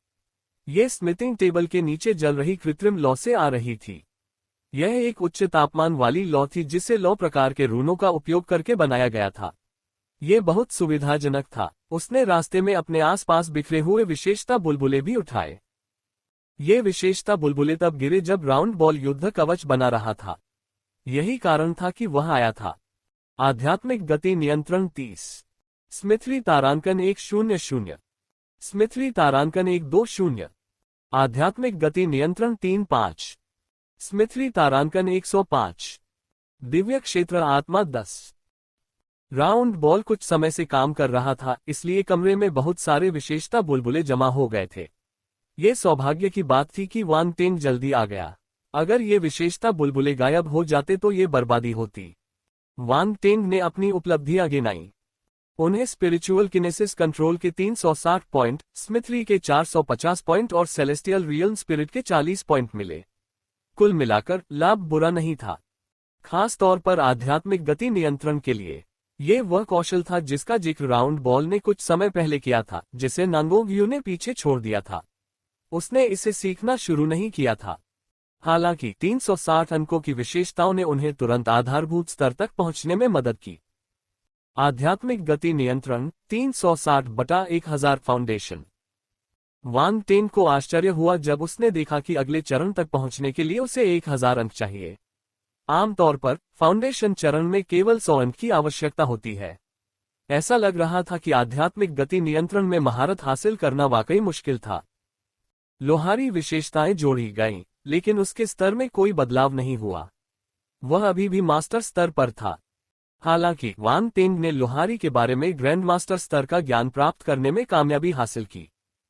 यह मास्टर स्तर के ज्ञान से बेहतर उपलब्धि थी। इससे उनकी लोहारी की महारत में जबरदस्त वृद्धि हुई। ग्रैंड मास्टर लोहार 2850/3000 मास्टर। वांग टेंग ने द्वितीयक नौकरी अनुभाग को देखा और महसूस किया कि उनकी लोहार विशेषता एक सफलता के कगार पर थी। वह बहुत खुश हुआ। राउंड बॉल ग्रैंडमास्टर स्तर पर था, जो मास्टर स्तर के बाद आता था। पृथ्वी पर कोई भी ग्रैंडमास्टर लोहार नहीं थे और उन सभी का ब्रह्मांड में उच्च दर्जा था। एक अर्थ में, हालांकि वे ब्रह्मांड मंच के मार्शल योद्धा के समान स्तर पर नहीं थे, लेकिन उनकी स्थिति आकाशीय मंच के मार्शल योद्धाओं से कहीं अधिक थी। ऐसा इसलिए था क्योंकि ग्रैंडमास्टर कई ब्रह्मांड चरण मार्शल योद्धाओं के विशिष्ट अतिथि थे। उन्हें ग्रैंडमास्टर लोहारों द्वारा गढ़े गए युद्ध कवच और हथियारों की आवश्यकता थी। ये वही था जो राउंड बॉल ने वांग टेंग से कहा था जब वह इस बारे में शेखी बघार रहा था। यही कारण था कि वांग टेंग एक ग्रैंडमास्टर लोहार बनना चाहता था। किसी भी मामले में ब्रह्मांड में किसी की स्थिति बहुत महत्वपूर्ण थी। अभी उसकी ताकत ब्रह्मांड स्तर पर नहीं थी, लेकिन अगर वह ग्रैंडमास्टर बन गया तो स्वाभाविक रूप से उसका दर्जा बढ़ जाएगा। राउंड बॉल को उसके लोहार स्तर के बारे में पता नहीं था। वांग टेंग ने उसे झटका देने और उसकी प्रतिक्रिया का आनंद लेने की योजना बनाई। वांग टेंग ने अपने मन में दुर्भावनापूर्ण विचार रखे और फिर अंतिम दिव्य क्षेत्र आत्मा विशेषता को देखा। उसकी आत्मा अभी अभी दिव्य क्षेत्र में पहुंची थी। 40 अंकों की वृद्धि एक मामूली सुधार था। क्या यह मुश्किल है? वांग टेंग की बात सुनकर राउंड बॉल अपनी आंखें घुमाने से खुद को रोक नहीं पाया। आप हमेशा बड़ी बड़ी बातें करते रहते हैं। क्या आप जानते हैं कि आध्यात्मिक गति नियंत्रण को विकसित करना मुश्किल है? मुझे इसमें निपुण होने में 3 साल लगे। जब उसने बोलना समाप्त किया तो राउंड बॉल ने अपने दिल में बुदबुदाया, ये बहुत करीब था। मैंने उसे लगभग बता ही दिया था कि मुझे कितना समय लगा। मेरे जैसे प्रतिभाशाली व्यक्ति को ये बच्चा हल्के में नहीं ले सकता। पब फ्यूचर द्वारा विज्ञापन। 3 साल, बहुत लंबा समय, वांग टेंग ने आश्चर्य से कहा। राउंड बॉल उदास हो गया और गुर्राया, चले जाओ, तुम कुछ भी नहीं जानते। जब तुम साधना शुरू करोगे तो तुम्हें पता चलेगा कि यह कितना कठिन है। 3 साल का समय कम माना जाता है। तुम्हारे जैसे किसी व्यक्ति को कम से कम 30 साल लगेंगे और हो सकता है कि तुम इसे पूरा भी न कर सको। वांग टेंग ने मुस्कुराते हुए इसका खंडन नहीं किया। वह राउंड बॉल को कुछ लोहारी करते देखने के लिए उसके करीब चला गया। अपनी प्रतिभा, आंखों और उपलब्धियों के साथ वह विशेषता बुलबुले उठाए बिना बहुत कुछ सीख सकता था। इसके अलावा एक ग्रैंडमास्टर लोहार का मार्गदर्शन बहुत उपयोगी था। हर किसी को इसका अनुभव करने का अवसर नहीं मिला। यही कारण था कि वांग टेंग ने इसे गंभीरता से नहीं लिया और राउंड बॉल ने भी उसका साथ नहीं छोड़ा। अन्य महागुरु लोहार दूसरों को उन्हें देखने का अवसर कभी नहीं देते थे, जब तक कि यह उनके प्रत्यक्ष शिष्यों के लिए न हो। वैसे क्या आपके पास एमरल्ड ग्लेज्ड फ्लेम नहीं है? मुझे इसका इस्तेमाल करने दो। ये फोजिंग प्रक्रिया को गति देगा, राउंड बॉल ने कहा। जब उसने यह बात कही तो वह ईर्ष्या से भर गया। वांग टेंग जैसे मूर्ख लड़के के पास भी ऐसी दिव्य ज्वाला थी। कितना बेकार है। वांग टेंग को नहीं पता था कि राउंड बॉल उसके बारे में शिकायत कर रहा था। उसने बिना किसी हिचकिचाहट के अपनी एमरल्ड ग्लेज्ड फ्लेम को बुलाया। हवा में एक पन्ना सी ज्वाला प्रकट हुई। हालांकि अभी ज्वाला को बदलने का समय नहीं आया था। राउंड बॉल ने कुछ नहीं कहा और कृत्रिम लौ से काले धातु के टुकड़े को गढ़ना जारी रखा। धातु की खनक बंद नहीं हुई। लगभग 3 मिनट के बाद वान टेंग ने अचानक अपनी उंगलियां हिलाईं और पन्ना चमकदार लोहारी की मेज पर आ गिरी। स्वूश! काली धातु तुरंत लाल हो गई, जिससे उस पर जालीदार रेखाओं की पट्टियां दिखाई देने लगीं। पब फ्यूचर द्वारा विज्ञापन। जब राउंड बॉल वान टेंग से आग की लपटें बदलने के लिए कहने ही वाला था, तो वह पहले से ही इस पर काम कर रहा था। इसके अलावा समय और गर्मी बिल्कुल सही थी और उसे इसमें जरा सी भी गलती नहीं मिली। वह वाकई हैरान था। हालांकि यह सिर्फ एक पल के लिए था। ग्रैंड मास्टर लोहार को होश आ गया और उसने दोनों हथौड़ों को नियंत्रित करना जारी रखा। अब जब एमरल्ड ग्लेज्ड फ्लेम धधक रही थी, तो फोजिन की गति बहुत तेज हो गई थी। राउंड बॉल को तुरंत दिव्य ज्योति के लाभ का एहसास हुआ और वह उससे और भी अधिक ईर्ष्या करने लगा। साथ ही वह अपने संदेह को दूर करना चाहता था। क्या तुमने पहले भी लोहारी का काम किया है? मैंने थोड़ा बहुत सीखा है, वान टेंग ने विनम्रतापूर्वक उत्तर दिया। थोड़ा सा ज्यादा। राउंड बॉल ने उसे तिरछी नजर से देखा। लपटों का वह सटीक और सही बदलाव, वह सहज संक्रमण, यह उससे अलग नहीं था जो वह करने में सक्षम था। एक साधारण लोहार ऐसा नहीं कर सकता था। वान टेंग मुस्कुराया और बैठ गया। वह चुपचाप देखता रहा और गोल बॉल से गिर रहे विशेष बुलबुले को उठा लिया। आध्यात्मिक गति नियंत्रण 8-0। दिव्य क्षेत्र आत्मा 15। स्मिथरी तारांकन 105। स्मिथरी तारांकन 1-2-0। जैसे ही विशेषता बुलबुले उसके शरीर में विलीन हुए, वान टेंग का मन कांप उठा। अनगिनत अंतर्दृष्टियां उसकी स्मृति में एकीकृत हो गईं और उसकी लोहार की महारत दहलीज को पार करते हुए बढ़ गई। Grand master. इस समय उनकी लोहार निपुणता मास्टर स्तर को पार कर ग्रैंड मास्टर स्तर तक पहुंच गई थी। लोहार 60/10,000 ग्रैंड मास्टर। राउंड बॉल कभी कल्पना भी नहीं कर सकता था कि वान टेंग सिर्फ उसे बगल से देखकर ग्रैंड मास्टर स्तर तक पहुंच गया। कितनी भयानक गति थी। समय बीतता गया और 3 दिन देखते ही देखते बीत गए। उन 3 दिनों में राउंड बॉल ने वान टेंग के लिए अनुकूलित युद्ध कवच तैयार कर लिया था, जिसमें हवा और बिजली के पंखों की जोड़ी भी शामिल थी। और वान टेंग ने बहुत सारे विशेषता बुलबुले उठाए, जिससे उसकी लोहार निपुणता में सुधार हुआ। लोहार 620/10,000 ग्रैंड मास्टर NO12B-in.com। इसी प्रकार उनकी आध्यात्मिक गति नियंत्रण क्षमता में भी सुधार हुआ तथा वे पारंगत अवस्था तक पहुंच गए। आध्यात्मिक गति नियंत्रण 350/5000 अच्छी तरह से निपुण। अच्छी तरह से वाकिफ होने के चरण को पार करने के लिए उसे 5000 विशेषता बिंदुओं की आवश्यकता होगी, जो कि फाउंडेशन चरण से 5 गुना अधिक है। कोई आश्चर्य नहीं कि राउंड बॉल को छोटी उपलब्धि के चरण तक पहुंचने में 3 साल लग गए। अगर वह वाकई इसे चरणबद्ध तरीके से करते तो 3 साल वाकई बहुत कम समय होता।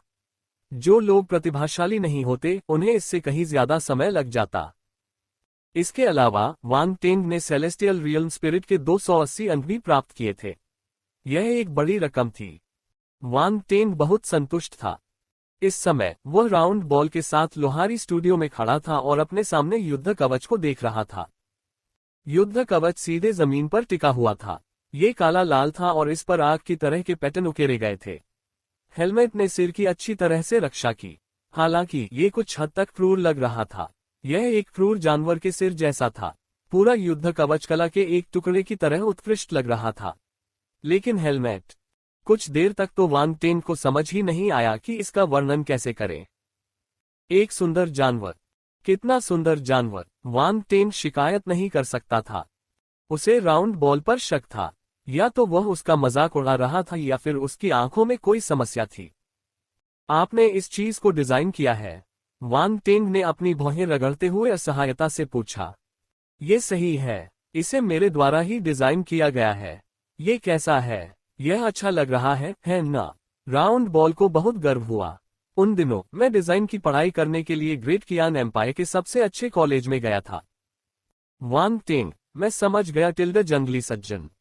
वान टेंग राउंड बॉल की शेखी बघारने में बहुत आलसी था। उसने लाल काले युद्ध कवच को नापकर देखा और फिर अपनी नजर पीछे की तरफ धातु के पंखों की जोड़ी पर टिका दी। पंख ठीक से पीछे हटे हुए थे। पीछे मुड़ने से पहले वह सामने से पंखों का कोई निशान नहीं देख सका। पंखों की यह जोड़ी बेहद हल्के और पतले पंखों से बनी थी।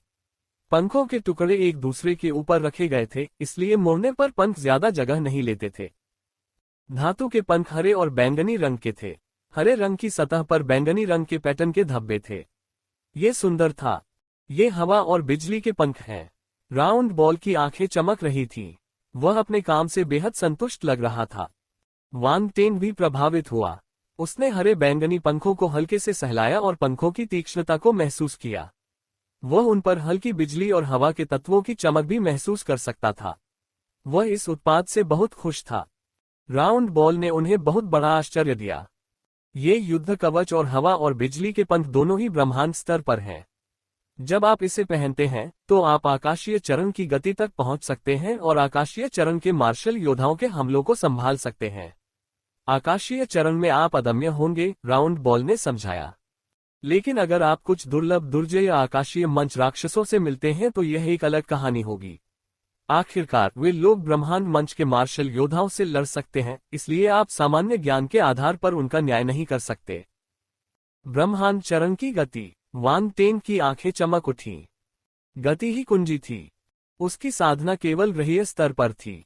यदि उसके पास दिव्य क्षेत्र आत्मा नहीं होती तो वह ब्रह्मांड स्तर की गति तक नहीं पहुंच पाता। Ads by pub future. लेकिन हवा और बिजली के पंखों के साथ सब कुछ अलग था।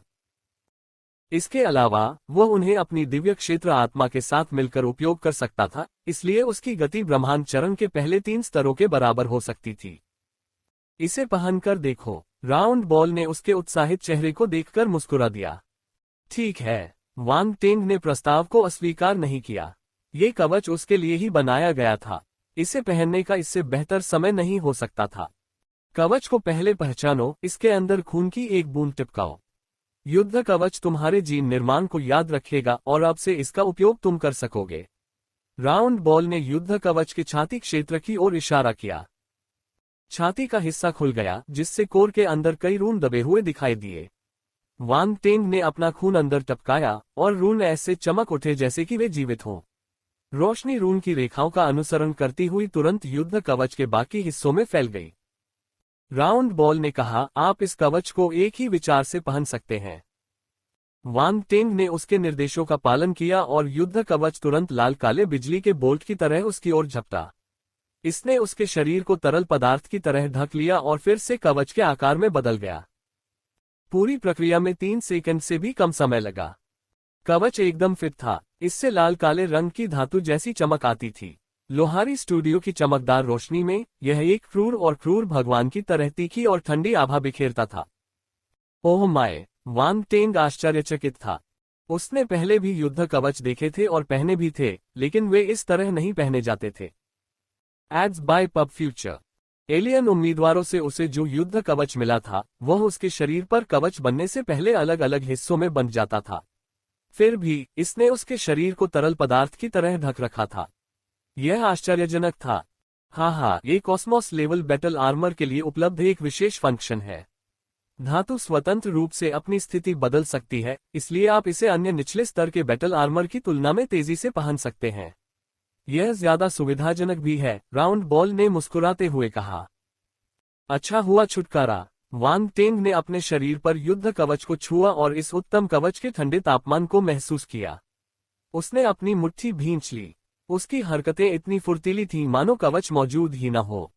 राउंड बॉल ने कहा, अगर आप हवा और बिजली के पंखों का इस्तेमाल नहीं कर रहे हैं तो आप उन्हें अपनी पीठ के पीछे छिपे डिब्बे में रख सकते हैं।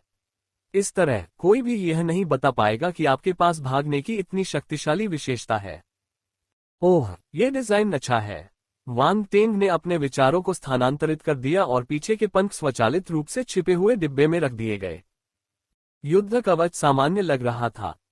क्या इस कवच का कोई नाम है? वान टेंग ने पूछा। मैंने इसका नाम वाइल्ड जेंटलमैन रखा है। आपको क्या लगता है? राउंड बॉल ने जब नाम बताया तो वह उत्साहित हो गया। उसने वान टेंग की ओर उत्सुकता से देखा, उससे पहचान पाने की उम्मीद में। वान टेंग अवाक रह गया। उसके होठों के कोने हिंसक रूप से कांपने लगे। जंगली सज्जन, ये कैसा नाम है? Ads by pub future. वह जानता था कि उसे अपनी सारी उम्मीदें राउंड बॉल पर नहीं लगानी चाहिए। ये बंदा डिजाइन और नामकरण में बहुत खराब था। फिर भी उसे अपनी कमियों का पता नहीं था और वह खुद पर गर्व भी महसूस करता था। तुमने क्या कहा? मैंने तुम्हें ठीक से नहीं सुना। कोई बात नहीं, नाम महत्वपूर्ण नहीं है। चलो भविष्य में इस बारे में बात करते हैं।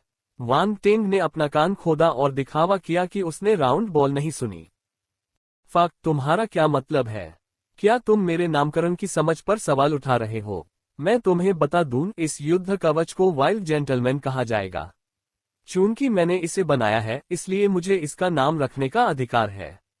राउंड बॉल ने जिद्दी अभिनय करते हुए वान टेंग को घूर कर देखा। मैं खेती के कमरे में इस युद्ध कवच की शक्ति का परीक्षण करने जा रहा हूं। वान टेंग ने मुड़कर बाहर कदम रखा। वह पंखों की इस जोड़ी की गति का परीक्षण करने के लिए इंतजार नहीं कर सकता था। राउंड बॉल बहुत गुस्से में था। वह दुखी होकर उसके पीछे पीछे चल रहा था। धमाका। इस समय एक जोरदार धमाका हुआ। अंतरिक्ष यान जोर से हिल गया। क्या हुआ? वान टेंग गंभीर हो गया। अरे, हम पर हमला हो रहा है। सौभाग्य से रक्षा कवच ने इसे रोक दिया। राउंड बॉल का चेहरा बदसूरत हो गया। उसने अपना हाथ उठाया और उनके सामने रोशनी की एक किरण दिखाई दी। इस प्रकाश किरण के अंत में अंतरिक्ष यान के बाहर की स्थिति प्रदर्शित की गई थी। 10 अंतरिक्ष यान तेज गति से उन पर हमला कर रहे थे। उनके बीच अभी भी कुछ दूरी थी, लेकिन वे पहले ही हमला कर चुके थे। प्रकाश की किरणें ब्रह्मांड से होकर सीधे QY-63 अंतरिक्ष यान की ओर बढ़ रही थीं। Oland federation. वान टेंग और राउंड बॉल ने अंतरिक्ष यान पर ओलांड फेडरेशन का प्रतीक देखा। उनके हाव भाव थोड़े बदल गए। उन्हें उम्मीद नहीं थी कि उनके दुश्मन इतनी जल्दी आ पहुंचेंगे, यहां तक कि वर्महोल में भी उनका पीछा करते हुए। अच्छा समय है। मैं इनका उपयोग अपने युद्ध कवच की शक्ति का परीक्षण करने के लिए कर सकता हूं। वान टेंग की आंखों से हत्या की मंशा झलक रही थी, क्योंकि उसने एक बड़ा कदम आगे बढ़ाया था। बाहर जा रहे हो? हम एक वर्महोल में हैं। यहां तक कि ब्रह्मांड चरण के मार्शल योद्धा भी आराम से वर्महोल में कदम रखने की हिम्मत नहीं करते। क्या तुम मौत की तलाश में हो? राउंड बॉल ने उसे तुरंत रोक दिया। NOWELLBEIN.CO। क्या आप भूल गए हैं कि मेरे पास अंतरिक्ष प्रतिभा है? वान टेंग ने चलना जारी रखा। अंतरिक्ष की शक्ति के अलावा समय की शक्ति भी वर्महोल में मौजूद है। अगर तुम समय की धारा में बह गए तो तुम मर जाओगे। राउंड बॉल ने उसे पकड़ लिया और सख्ती से कहा, चिंता मत करो, मुझे पता है कि मैं क्या कर रहा हूं। वान टेंग ने राउंड बॉल को यह नहीं बताया कि उसने अभी अभी समय की प्रतिभा हासिल की है और वह समय की धाराओं से बच सकता है, इसलिए डरने की कोई बात नहीं थी। राउंड बॉल अभी भी उससे मनाना चाहता था, लेकिन केबिन का दरवाजा खुल गया और वान टेंग अपने लाल काले युद्ध कवच के साथ प्रकाश की किरण की तरह उड़ गया। यह आदमी, राउंड बॉल ने गुस्से में अपने पैर पटकते हुए कहा। वह कुछ नहीं कर सकता था। विस्फोट टिल्ड। वान टेंग अंतरिक्ष यान से बाहर निकल आया और उसने अपनी छाया विलय गुप्त कौशल को सक्रिय कर दिया। उसका शरीर अंधेरे में विलीन हो गया और ऐसा लगा कि वह पूरी तरह से वर्महोल में गायब हो गया है। हालांकि छाया विलय का स्तर उसकी ताकत के साथ नहीं रह सकता था, फिर भी यह ऐसे वातावरण में उसके शरीर को छिपाने के लिए पर्याप्त था। इसके अलावा मार्शल योद्धा अंतरिक्ष यान से बाहर निकलने में असमर्थ थे। वे अंतरिक्ष यान की भारी सुरक्षा के कारण उसे नहीं ढूंढ पाए। राउंड बॉल की नजरें वान टेंग पर टिकी थीं, लेकिन जल्द ही उसे थोड़ी हैरानी हुई जब उसे उसका कोई सुराग नहीं मिला। यह आदमी चालबाजियों से भरा हुआ है, उसने बड़बड़ाते हुए कहा और देखा कि ओलांड फेडरेशन की ओर से एक के बाद एक हमले हो रहे हैं। दांत पीसते हुए वह मुख्य नियंत्रण कक्ष में वापस आ गया। इसके नियंत्रण में QY-63 ने वर्महोल में यात्रा की और हमलों को सफलतापूर्वक चकमा दिया। इस समय वान टेंग ने हवा और बिजली के पंख खोल दिए। हवा और बिजली की शक्ति उनमें इंजेक्ट की गई। पंखों की सतह पर रून अचानक चमक उठे और हरे रंग की हवा का एक निशान प्रत्येक पंख के चारों ओर लिपट गया। बिजली सतह पर नाच रही थी और गरजने की एक हल्की आवाज पैदा कर रही थी। धमाका। एक हल्की सी झपकाहट के साथ wings of wind and lightning एक ब्रह्मांड चरण मार्शल योद्धा की गति तक पहुंच गया। वह लगभग तुरंत अपने स्थान से गायब हो गया, तेजी से 10 अंतरिक्ष यान के पास पहुंच गया। वान टेंग ने अपनी सार दृष्टि और आध्यात्मिक दृष्टि को सक्रिय किया और अंतरिक्ष यान के अंदर झांका। धातु का खोल उसकी सार दृष्टि को रोक नहीं सका। उसने अंतरिक्ष यान के आर पार देखा और आध्यात्मिक दृष्टि का उपयोग करके विरोधियों की ताकत का पता लगाया। एक एक करके प्रकाश के गोले उसकी दृष्टि के क्षेत्र में प्रकट हुए। वान टेंग को तुरंत ही अंतरिक्ष यान के शक्ति स्तर का पता चल गया। 9 अंतरिक्ष यानों में 3 आकाशीय चरण के मार्शल योद्धा और 10 ग्रहीय चरण के मार्शल योद्धा थे। आकाशीय चरण के मार्शल योद्धा छठे और 7वें स्तर के आसपास थे। मध्य में स्थित अंतरिक्ष यान में 5 आकाशीय चरण और 15 ग्रहीय चरण वाले मार्शल योद्धा थे। 5 दिव्य चरण के योद्धाओं में से 3 5वें स्तर पर थे जबकि एक 7वें स्तर पर था। आखिरी योद्धा 9वें स्तर का दिव्य चरण का योद्धा था। उसका प्रकाश सबसे ज्यादा चमकीला था। पब फ्यूचर द्वारा विज्ञापन। यहाँ बहुत सारे दिव्य स्तर के मार्शल योद्धा हैं। ऐसा लगता है कि वे मेरे बारे में बहुत अच्छा सोचते हैं। वांग टेंग ने व्यंग्य किया और बीच में मौजूद अंतरिक्ष यान को आखिरी के लिए बचाने का फैसला किया। छाया विलय के कारण छुप जाने के कारण किसी को भी उसके पदचिह्नों का पता नहीं चला। वह एक अंतरिक्ष यान के नीचे आ गया। हालांकि जब उसने नीचे देखा तो वह जोर से गाली देना चाहता था। अरे ये चीज इतनी महंगी क्यों है? मेरे लिए तो इसमें एक छेद भी नहीं है। वांग टेंग ने कसम खाए और राउंड बॉल से संपर्क किया। वह सिर्फ उसकी मदद मांग सकता था।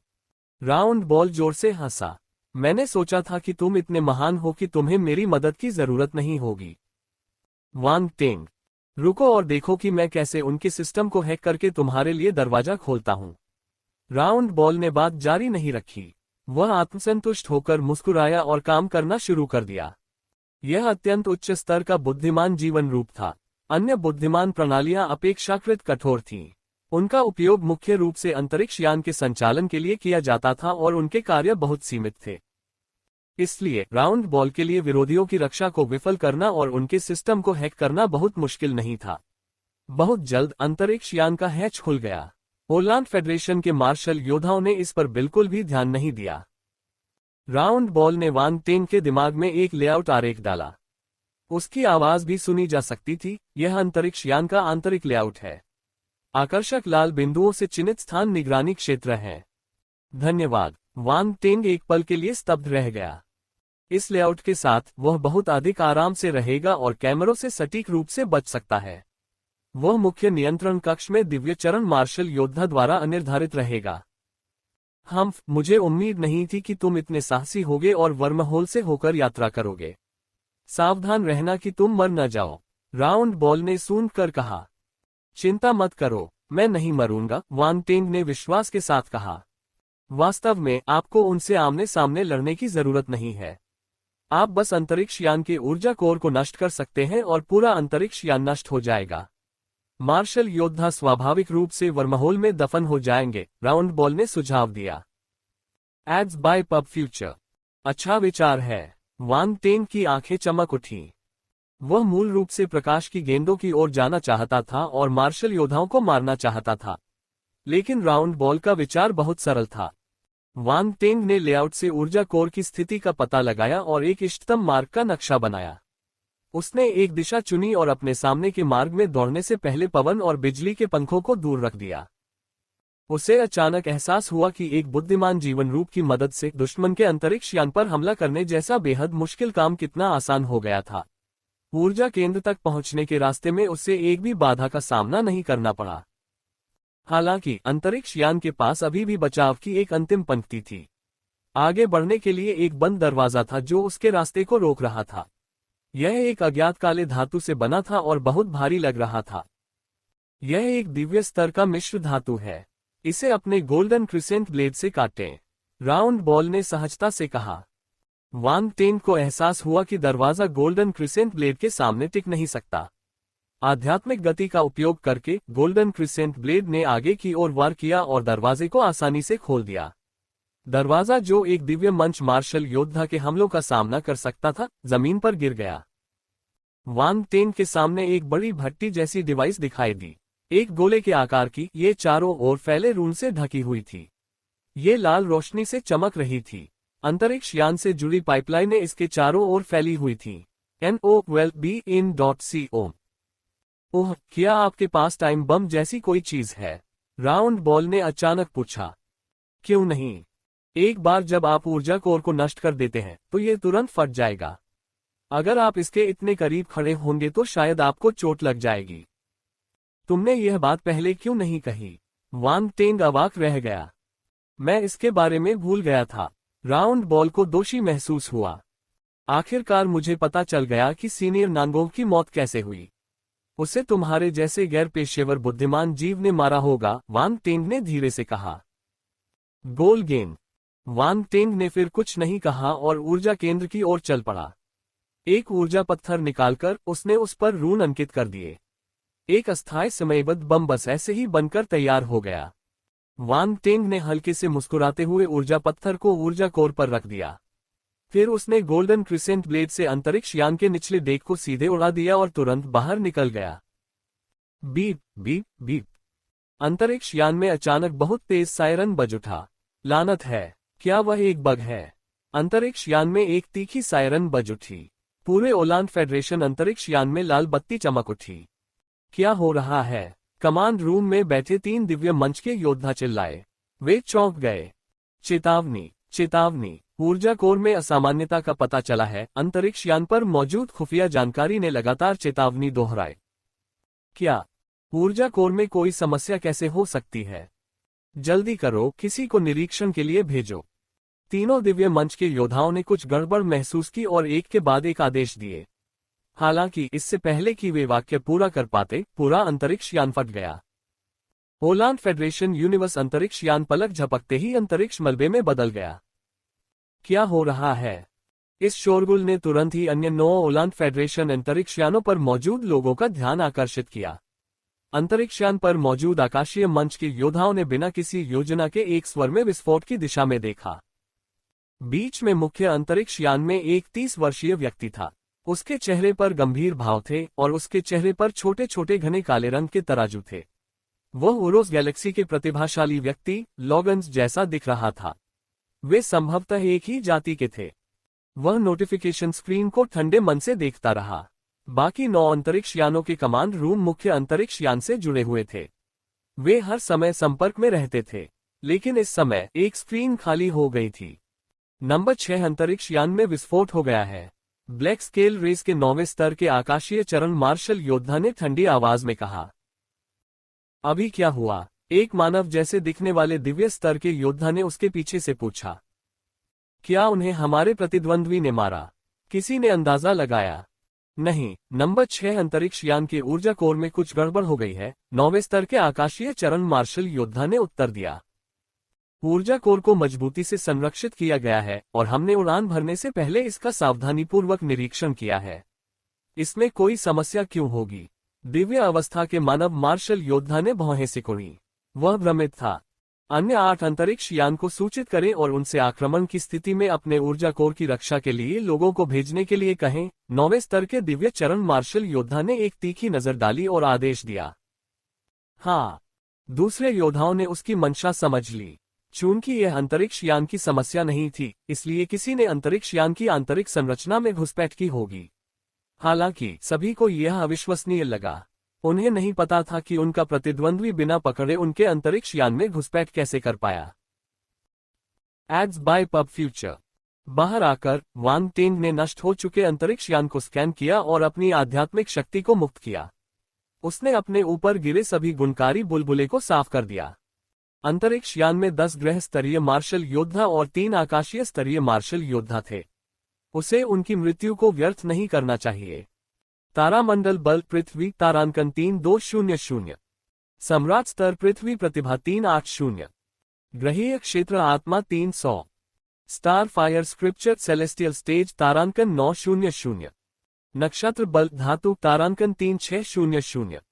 सम्राट स्तर धातु प्रतिभा 410। ग्रहीय क्षेत्र आत्मा 360। नक्षत्र बल बिजली तारांकन 1800। सम्राट स्तर की बिजली प्रतिभा 200। Imperial real spirit 300। Star lightning शास्त्र 100। अनगिनत विशेषता बुलबुले वांग टेंग के शरीर में विलीन हो गए। उसने विशेषताओं पर नजर डाली और सभी ओलान फेडरेशन अंतरिक्ष यान को नष्ट करने के बाद अपने लाभ की गणना करने की योजना बनाई। हालांकि कुछ विशेषता बुलबुले ने उसका ध्यान आकर्षित किया। वहां एक बिजली तत्व मार्शल योद्धा था। वांग टेंग की आंखें चमक उठीं। उसे लगा कि उसकी बिजली की शक्ति अपनी सीमा तक पहुंच गई है। उसे बस अपनी बिजली की शक्ति को नक्षत्र बिजली की शक्ति में बदलने का अवसर चाहिए था, और वह ग्रहीय अवस्था तक आगे बढ़ने में सक्षम हो जाएगा। स्टार लाइटनिंग शास्त्र प्रकट हो चुका था, इसलिए उसके पास केवल अपनी शक्ति को परिवर्तित करने के लिए समय की कमी थी।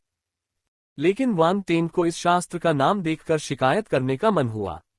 ये निश्चित रूप से शास्त्रों की एक श्रृंखला है। खैर, कम से कम उसके पास बिजली तत्व शास्त्र तो था। यह आसान नहीं था। ध्यान रहे, उसने उत्परिवर्तित तत्वों के शास्त्र पाने के तरीके खोजने में बहुत सी दिमागी कोशिकाएं खर्च कर दी थीं। बिजली तत्व एक अप्रत्याशित लाभ था। अन्य मार्शल योद्धाओं के पास 5 मूल तत्व थे, इसलिए कुछ खास नहीं था। हालांकि सभी बल विशेषताओं को एकत्रित करने के बाद उसकी क्षमता बढ़ गई। पब फ्यूचर द्वारा विज्ञापन। वान टेंग मुस्कुराया। उसकी नजर अगले अंतरिक्ष यान पर पड़ी। उसने अपनी हरकतें दोहराने और इस अंतरिक्ष यान को टुकड़ों में उड़ाने का फैसला किया। सावधान रहो, वे ऊर्जा कोर की रक्षा के लिए लोगों को भेज रहे हैं। राउंड बॉल की आवाज उसके दिमाग में आई। वे बहुत तेजी से आगे बढ़े। प्रश्नवाचक चिन्ह। वान टेंग गंभीर हो गया। हालांकि इससे उसकी योजनाएं बाधित नहीं हुई। वह पहले से ही इन योद्धाओं को मारने की योजना बना रहा था। चूंकि वे पहले ही मरना चाहते थे, इसलिए उसने व्यक्तिगत रूप से उनकी जान लेने के लिए कुछ प्रयास बर्बाद करने में कोई आपत्ति नहीं की। राउंड बॉल ने वान टेंग को अंतरिक्ष यान की आंतरिक संरचना की छवि भेजी। ऊर्जा कोर की स्थिति का पता लगाने के बाद वान टेंग ने अपने दुश्मनों की क्षमताओं की पुष्टि करने के लिए अपनी आंखों और आध्यात्मिक दृष्टि का उपयोग किया। ऊर्जा केंद्र पर एक दिव्य मंच और 3 ग्रह मंच के मार्शल योद्धा पहरेदारी कर रहे थे। वे सतर्कता से अपने आसपास के वातावरण को देख रहे थे। मिस्टर, हम एक वर्महोल में हैं। कोई भी वर्महोल स्पेस से होकर हमारे अंतरिक्ष यान में घुसपैठ नहीं कर पाएगा, है ना? ग्रह स्तर के मार्शल योद्धाओं में से एक ने पूछा। सावधान रहो, एक इंसान शायद ऐसा न कर पाए, लेकिन एक रोबोट कर सकता है, दिव्य मंच के मार्शल योद्धा ने उसे घूरते हुए सख्ती से जवाब दिया। ग्रह अवस्था के मार्शल योद्धा ने अब और बोलने की हिम्मत नहीं की। वह अपने आसपास के वातावरण पर नजर रखता रहा। अगर ऊर्जा कोर को कुछ हो गया तो वे सभी मर जाएंगे। इस समय वान टेंग उस गलियारे के पीछे दिखाई दिया जहां वे थे। उनके बीच केवल एक दीवार थी। उसने स्टील की दीवार के पार देखा और ओलान फेडरेशन के मार्शल योद्धाओं को घूरने लगा। वह इस अंतरिक्ष यान के डिजाइन के लिए आभारी था। हर जगह मार्ग थे। वह अपने विरोधियों से बस एक दीवार की दूरी पर था, लेकिन वे उसे नहीं देख सकते थे। हालांकि वह उन्हें अपनी आंखों की सार शक्ति से देख सकता था और उनकी स्थिति को सटीक रूप से लॉक कर सकता था। वान टेंग ने अपना हाथ उठाया। गोल्डन क्रिसेंट ब्लेड चुपचाप उसके सामने प्रकट हुआ। फिर यह अचानक बाहर निकला और स्टील की दीवार को काटना शुरू कर दिया, सीधे दिव्य मंच मार्शल योद्धा की ओर बढ़ रहा था। ओह नहीं! दिव्य मंच का योद्धा चकित रह गया। वह जल्दी से एक तरफ कूद गया, लेकिन गोल्डन क्रिसेंट ब्लेड बहुत तेजी से आगे बढ़ा। इसने सीधे उसकी गर्दन काट दी। खून जमा देने वाला दृश्य बन गया था। हालांकि दिव्य मंच के योद्धा का शरीर एक तरफ खिसक गया था, लेकिन सिर अभी भी हवा में तैर रहा था। कुछ सेकंड के बाद सिर को पीछे की ओर फेंक दिया गया।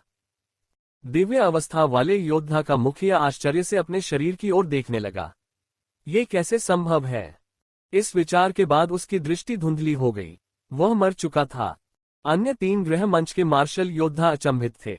उनके हाव भाव बदल गए और वे भागना चाहते थे। हालांकि गोल्डन क्रिसेंट ब्लेड ने उनका पीछा किया और उनके शरीर को कुचल दिया, जिससे वे मृत से भी अधिक मृत हो गए। हो गया। वान टेंग गोल्डन क्रिसेंट ब्लेड द्वारा खोली गई दीवार से होकर चला गया। उसने लाशों को उदासीनता से देखा और उनके चारों ओर मौजूद विशेषता बुलबुले उठाए। उसने ऐसा करते हुए उनकी अंतरिक्ष वस्तुएं भी ले लीं।